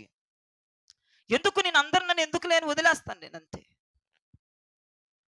ఏంటి వాస్తవమో తెలుసా? దైవజనులు ఎట్లా ఉన్నారో తెలుసానండి? మీరు ఇచ్చేటువంటి 2000 రూపాయలు 5000 రూపాయలు ఉన్నాయి చూసావా, వాళ్ళు ఏదో ఒకటి కొనుక్కొని ఈఎంఐకి ఫిక్స్ చేస్తారు. ఆ ఫలానా రోజు ఫలానా బిడ్డిస్తుంది కాబట్టి ఈఎంఐ కట్టాలి. నువ్వు ఇవ్వలేదా ఆ ఈఎంఐ ఆగిపోద్ది. నీకు ఇక తాలింపులు వేస్తాడు ఇక అంతే. చర్చిలో ఇంటికి వస్తాడు, చర్చిలో రోడ్డు మీద కనపడితే రోడ్డు మీద బేబచ్చంగా, ఎందుకంటే ఈఎంఐ ఆగిపోయింది, పెనాల్టీ పడింది, అందుకు మండిపోతుంది ఆయనకి. ఎందుకు ఇవ్వలేదంటాడు. నాకు ఆ యొక్క విధానం కూడా లేదే, ఆ దాహం కూడా లేదే. నేను మీ దశమ భాగాల మీద ఆధారపడితే చెట్టుకి పుట్టకైపోయేవాడు నేను. No never. నేను నా దేవుని మీద ఆధారపడి పరిచర్యకు వచ్చాను, నా దేవుని మీద ఆధారపడి సేవకు వచ్చాను. మీరు ఇచ్చే రూపాయి ఆధారం చేసుకొని రాలేదు నేను. ఇచ్చిన ఒకే వాక్యం చెప్తా, ఇవ్వకపోయినా ఒకే వాక్యం చెప్తా. నాకు అట్లాంటి నచ్చదు. ఎవరినైనా మిమ్మల్ని ఈ రోజు వరకు అడిగానా నువ్వు దశమ భాగం ఎందుకు ఇవ్వట్లేదని? అడిగానా? మీరు పనులు చేస్తున్నారు, మీ డబ్బులు అయ్యాను అడిగానా? అడగ, నాకు అనవసరం. ఎత్తే నేను ఒకటి చెప్తున్నాను వినండి, ఎందుకంటే వచ్చింది కాబట్టి. మీకు పేపర్ కవర్లు చేసిస్తాం, దశమ భాగం ఇచ్చేవాళ్ళు దాంట్లో పెట్టివ్వండి. మిమ్మల్ని నేనే అడుక్కొని ఇది కానుక దశమ భాగం నేనే అడుక్కోవాలా మిమ్మల్ని? దశమ భాగం అని చెప్ప వచ్చి నుంచుంటావు. ఏంటిది అది? ఏంటిదమ్మా నువ్వు చేతిలో తీసుకొచ్చింది ఏంటిది? అప్పుడు దశమ భాగం 2 నెలలకు, సరే ఎప్పుడు 2 నెలలకు తెచ్చాం, 3 నెలలు నాకు అనవసరం. పేపర్ కవర్లు ఇస్తాం, దాంట్లో పెట్టి తీసుకొస్తే తెల్ల కవర్ అయితే దశమ భాగం అని ప్రార్థన చేస్తా, అంత అయిపోయింది. సరే సందర్భం వచ్చింది కాబట్టి ఇచ్చేవాళ్ళ గురించి చెప్తున్నాను నేను. అసలుకి ఆధారం అనేది దైవజనుడి యొక్క దాహం ఏంటి? దైవజనుడి యొక్క ఆ దప్పికేంటి? నా దైవజనుడి దప్పికేంటి? నేను డబ్బు ఇస్తే నన్ను పట్టించుకోడా? నా దైవజనుడు దప్పు కదా. ఏంటి నా దైవజనుడు దప్పిక? పరిచయం చేస్తే నా దైవజనుడికి దప్పిక తీరిపోద్దా? చర్చకొచ్చి పరిచయం చేసి పట్టాలు వేసేసి మైక్ సౌండ్లు పెడితే అయిపోద్దా? నా దైవజనుడు దప్పిక తీరిపోద్దా? ఏంటి నా దైవజనుడు దప్పిక? నా దైవజనుడు దేనికోసం తప్పిస్తున్నాడు? నా దైవజనుడు దేనికోసం ప్రార్థన చేస్తున్నాడు? నా దైవజనుడు రాత్రింపగలు దేవుడి దగ్గర ఎందుకు గడుపుతున్నాడు? అవసరం ఏంటి? ఏంటి నా దైవజనుడు దాహమని ఈ రాత్రి ఆలోచించావా? ఏ రాత్రైనా చెప్తే ఏంటండి? ఎలియాజరు ప్రార్థన చేస్తున్నాడు, ఆ ఒంటెలకి చెప్పకుండానే దాహం తీర్చాలి. తీర్చిందండి ఒక నిష్కలంకురాలైన పావురం. దైవజనుడి దాహమును తీర్చిందండి. ఉసూరుమని దైవజనుడు, ఉసూరుమని ఒంటెలు అటే చూస్తున్నాయి, ఆ కన్యకకెళ్ళి చూస్తున్నాయి. నాకేమన్నా గుక్కడి నీళ్ళు పోసిద్దేమో. నేనే పరిశుద్ధాత్మను తీసుకొచ్చాను కదా, కృపను తీసుకొచ్చాను, సమృద్ధిని తీసుకొచ్చాను, వరాలను తీసుకొచ్చానని పాపం ఒంట్లు మాట్లాడవుగా. నాకులాగా దైవజనులు కొంతమంది మాట్లాడరు. Pin drop silent. Pin drop silent అంటే గయ్యా గయ్యా గయ్యా గయ్యమని అరవరు. సైలెంట్. ఎప్పుడు తీరుస్తావు? దాహంను తీర్చవలసినటువంటి బాధ్యత నీకుంది. అడగకుండానే దాహమును తీర్చాలి. డబ్బు దాహం అయితే కూలో నాలో చేసి పడేస్తావు నెలకి. కానీ నా దాహం అది కాదే. నువ్వు తీర్చలేనిది కదా నా దాహం. అంతేనా? ఏమండి మీకు డబ్బో పరకో ఒక పదో పరకైతే చదువుతామండి, మీ దాహం మేము తీర్చలేమండి ఎంతమంది అంటారు? దేవునికి స్తోత్రం చెప్పండి. మీరు అన్నం పెడితే 10 కిలోలు ఉడికేది అంటారు. బాబో నేనాడు వండి చచ్చేది నాయన, నేను తీర్చలేందిరా కుంభకరుడురా నీ దాహం. నేను ఇంక నయ్యం. దేవుని స్తోత్రం. చాలా మంది పాపం బెడ్లో తల్లులు నన్ను తిడతా ఉంటాను, తినకెట్టున్నావయ్యా తినకెట్టున్నావయ్యా అని. ఏం చేస్తాం? తిట్టించుకుని కాముగా ముద్ద తిని లాగటమే. నువ్వు తినకెట్టు ఉన్నావు, ఇంత తోడతారు. అమ్మో అంత తిన్నా సరే నువ్వేం తినలేదంటదా తల్లి. ప్రభు స్తోత్రం నాయన. ఈమెను ఎలా సాటిస్ఫాక్షన్ చేయాలని నేను చూసుకుంటా. ఏం చేస్తాము? ఇంత పెట్టి తిన్నా తినలేదంటారు. వాళ్ళ ప్రేమ అట్లాంటిది అనుకోండి, గుడ్డి ప్రేమ. తింటుంటే సూత్రందారుగా తినలేదంటారు. ఇక ఇంత ముద్ద వదిలేసాను ఏం తిన్నావయ్యా అంటారు ప్లేట్ నిండేసి. మరి అట్లా నా దాహం పోని అన్నం పెడితే తీరిద్దో లేదంటే డబ్బిస్తే తీరుద్దో కాదు కానీ దాహం ఇంకోటిగా. అది నీకు తెలుసుగా? తెలుసా? తెలుసు. ఎంతమందికి తెలిసిన దాహం? చేయి చూపించిన పైకి. కొంతమందికి తెలియదంట. చెప్తాను, మంచిగా చెప్తాను నీకు నా దాహం ఏంటో. తీరుద్దు కానీ అమ్మా, తీరుద్దు కానీ. నువ్వు పరిశుద్ధంగా ఉండటం, నువ్వు పవిత్రంగా ఉండటం, నువ్వు దేవునికి ఒక్కతే పావురంగా మారిపోవటమే నా దాహం. ఇంకేం చచ్చింది? ఇంకేం చచ్చిందండి? ఆలకేళ్ళకి ఫోన్ చేసి అయ్యగారు పీతలు తింటాడా, మటన్ గుడిసి తింటాడా, అవి వండుతున్నావు. నేను కొంతమంది ఇళ్ళలోకి వెళ్ళి షాక్ అయిపోతానండి. అంటే ఏంటి రొయ్యలు ఉండేరేంటి? ఆ మాత్రం తెలుసుకోలేమా ఏంటయ్యా పాస్టర్ గారు? 5 సంవత్సరాలు 6 సంవత్సరాలు అవుతుంది వచ్చి మీ దగ్గరికి. ఈ బాగానే తెలుసుకొని చెప్తున్నావు, నాకే ఇష్టమో. అసలు మ్యాటర్ ఏంటి మరి? ఏంటి అదేం చేస్తావు? ఆ పరిశుద్ధత ఏది? ఆ పవిత్రత ఏది? నీ దైవజనుడికి అసలు దాహం ఏది? నీ మీద పెట్టుకున్న ఆశలేంటి? నీ దైవజనుడు ఏమవ్వాలని? ఇవన్నీ చిన్నా చితక పనులండి. ఎవరన్నా చేస్తారు, నువ్వు కాదు, ఎవరన్నా చేస్తారండి. కట్టిక పేదవారి ఇంటికి వెళ్ళాను, కట్టిక పేదవారి ఇంటికి వెళ్ళినా సరే ఆ తల్లి ఆనాడు మాంసం పెట్టిన దాఖలాలు ఉండకపోవు నా జీవితంలో. వారు పూట పూట ప్రతిరోజు పచ్చళ్ళే తిని నేను వెళ్ళిన రోజు చికెను ఆ 100 ఆ 200 ఎట్లో గట్ల సాధించి సంపాదించి పెట్టిన కుటుంబాలకు వెళ్ళానండి. అవి ఎవడన్నా తీరుస్తాడండి? నువ్వేంటి? లేనోళ్ళు కూడా మాంసాలు వండుతున్నారు, నేను నా కల్లారా చూశాను. వారద పరిస్థితి కాదు అయినప్పటికయ్యా నువ్వు వస్తున్నావని అప్పో చేసామయ్యా. కాదనకని తల్లులు చేతులు పట్టుకుంటారు కొంతమంది. ఎందుకమ్మా లేవన్నావు కదా, ఎందుకమ్మా? కాదయ్యా నా తృప్తి అయ్యా, కాదనొద్దయ్యా అంటారు. నువ్వు పెట్టేదేముంది? సమృద్ధిలో నువ్వు అయ్యే పెడుతున్నావు, లేమిలో ఎప్పుడూ తిననటువంటి ఐటమ్స్ వాళ్ళు నేను వెళ్ళినప్పుడు వండి నన్ను ప్రేమతో ఆహ్వానించి పెడతారు. దాంట్లో ఏముందండి? అది అదా తీర్చటం దాహం. ఒకటి ప్రియ దైవజనమా, ఒకటి ఒకటి ఒకటి నా దాహము ప్రతి ఒక్కరికి చెప్తున్నానికి జ్ఞాపకం చేసుకోండి. ఒకటే బాధపడతాను, ఇన్ని వాక్యములు నేను తీసుకొచ్చి చెప్తున్నా. అరే ఒకరిలో ఒక పరిపూర్ణత, ఒక పరిపూర్ణ స్థితిలోనికి వస్తారు. నేను నా తల్లి దగ్గర కూడా అదే మాట్లాడతాను. అమ్మా ఇన్ని చెప్తున్నా ఎందుకు వినరమ్మా? ఎందుకు వాళ్ళు ఎందుకు వినట్లేదు? ఎందుకు ఇంకా వాళ్ళు కొన్ని మందిని వాళ్ళ ద్వారా వీళ్ళ ద్వారా నాకు నా చెవులో పడుతుంటేనండి కొంతమందికి బాధేస్తుందండి. అరే అదేంటి నా చర్చికి వచ్చి ఆమె ఇట్లా ఉండడం ఏంటి, అసలు ఇలా మాట్లాడడం ఏంటి? నాకు చాలా చర్చిలో విషయాలు నాకు మధ్య కొన్ని తెలుస్తున్నాయండి. పిల్లలు ఉంటారు కదండి, వాళ్ళు నాకు చెప్తూ ఉంటారు. అరే ఎందుకు వాళ్ళ మైండ్ సెట్లు ఇలా ఉన్నాయి, ఎందుకు వాళ్ళ స్వభావాలు ఎందుకు ఇలా ఉన్నాయి అన్నటువంటి ఒక ఒక ఇదిలోకి వెళ్ళిపోతానండి, ఒక డిప్రెషన్లోకి వెళ్ళిపోతానండి. మా అమ్మ కూడా అందే, నేను పొద్దాకలు ఆలోచించబాకరా, నువ్వు చెప్పుకుంటా వెళ్ళు, మారినోడు మారుతాడు. ఆమె కూడా నా బాధ జోళ్ళకి ఒకసారి చెప్తుంది. ఈ నరాలు దిగిపోతాయి ఆలోచించి. నీకెందుకు కావాలంటే అడగండి, ఇక్కడే ఉందిగా, అబద్ధం ఏమీ లేదు. ఈ వీడియో మూతి దగ్గర తీసుకెళ్ళి పెట్టి అడగొచ్చు. నిజమేనండి, తప్పేముంది? నేను అబద్ధం చెప్పను. నా తల్లి నాకు సజెషన్ చేసింది, నువ్వు ఆలోచించొద్దు, నువ్వు చక్కగా తిను, నువ్వు కమ్మగా ఉండు, ఎందుకు ఆలోచిస్తున్న వారి గురించి, మళ్ళీ మారుతారు, దేవుడు అని పట్టుకుంటాడు. ప్రియ దైవజనం, ఒకసారి జ్ఞాపకం చేసుకోండి. పరిశుద్ధాత్మ దేవుని దాహము తీర్చడమే కాదు, కానీ నీ సంఘములో నీ కొరకై పాటు పడుతున్న దైవజనుడి ఆకలి, దైవజనుడి దప్పిక తీర్చేటువంటి ఒక పావురంగా నువ్వు నిలిచిపోవాలి. ప్రియ దైవజనం, దైవజనుడు అడగడు, నీ దైవజనుడు అడిగేవాడు కాదు. ఒరే నువ్వు ఎందుకు ఇలా ఉన్నావు నిన్ను అడగడు, బాధపడతాడు, నిన్ను చూసి చింత చెందుతాడు. ఎందుకు ఇలా తయారవుతున్నారు, ఎందుకు ఇలాగ ఏర్పాటవుతున్నారు, ఏంటి అసలు నాలో లోపమా? అలాంటి రోజులు కూడా ఉన్నాయండి. నేను ప్రభు దగ్గర చెప్పుకొని ఏడ్చిన దినాలు ఉన్నాయి. ప్రభా నేను పరిపూర్ణం అవ్వలేదా? ఎందుకయ్యా?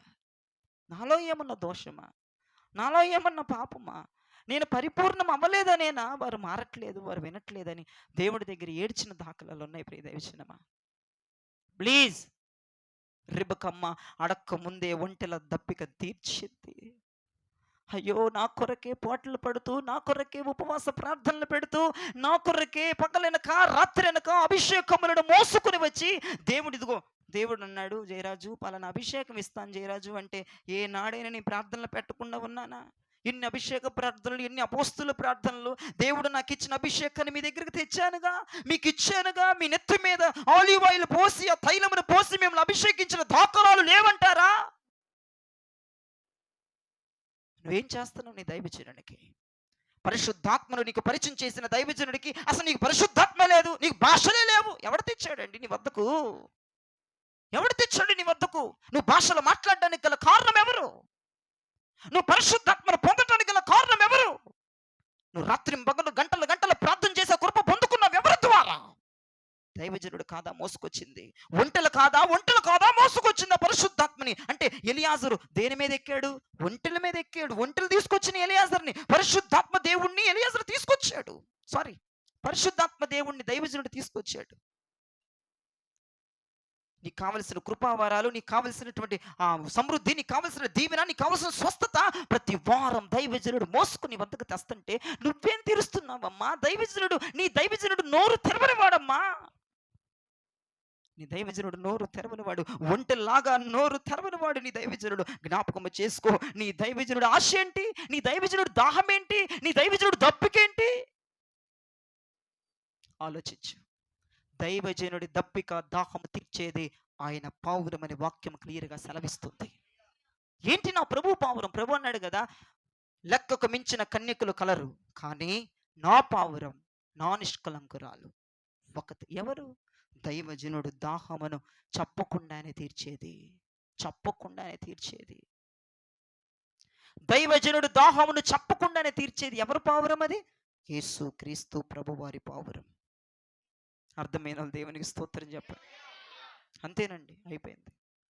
జ్ఞాపకం చేసుకో, ఆయన పావురానికి భూమి మీద ఎక్కడ అరకాలు మోపడానికి స్థలము ఉండదు. నువ్వు ఉండించుకుంటూ ఉంటుంది కానీ లేకపోతే ఉండదు. ఆయన పావురానికి అసలు లేదట.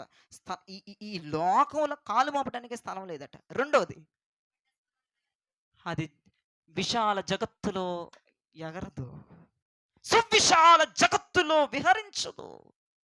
అన్నీ ఉన్నాయి ఆయన పావురానికి, ఏది లేదంటానికి లేదు. కానీ అది బండ సందుల్లోనే ఎగిరిద్ది, క్రీస్తుకు ఏర్పడిన గాయముల్లోనే ఎగిరిద్ది. అక్కడ స్వస్థత, ఆరోగ్యము, అభిషేకము, కృప అక్కడ ఉంది. అక్కడ ఆయన మహిమ ఉంది. అక్కడ ఫుల్ సెక్యూరిటీ, భద్రత ఉంది. అందుకే ఇది బండ సందులో ఎగిరిద్ది. ఇంకోటి ఆయన పావురము అడగకుండానే దైవజనుడి దాహమును తీరుస్తుంది. అది నా ప్రభు పావురం. ఆ ప్రభువు పావురాలు ఎన్నున్నాయో అవే రాకడలో ఎత్తబడతాయి. మిగతా వాళ్ళందరూ విడిచిపెట్టబడతారు. ఇప్పుడు ఎత్తండి ప్రభు పావురాలు ఇక్కడ ఎంతమంది ఉన్నాయో చేయి చూపించండి. ఏంట్రా తల తిప్పుతున్నా? ఇప్పుడు చెప్పండి, ప్రభు పావురాలు ఏది? కనిద్దామా? రోదం చేద్దామా? ప్రభా నీ పావురంగా నన్ను అభిషేకించండి అయ్యా, నీ పావురంగా నన్ను మార్చండి అయ్యా అని ఈ వాక్యము దేవుడు మీ వినికిడిలో దీవించి ఆశీర్వదించును గాక. ఆమేన్.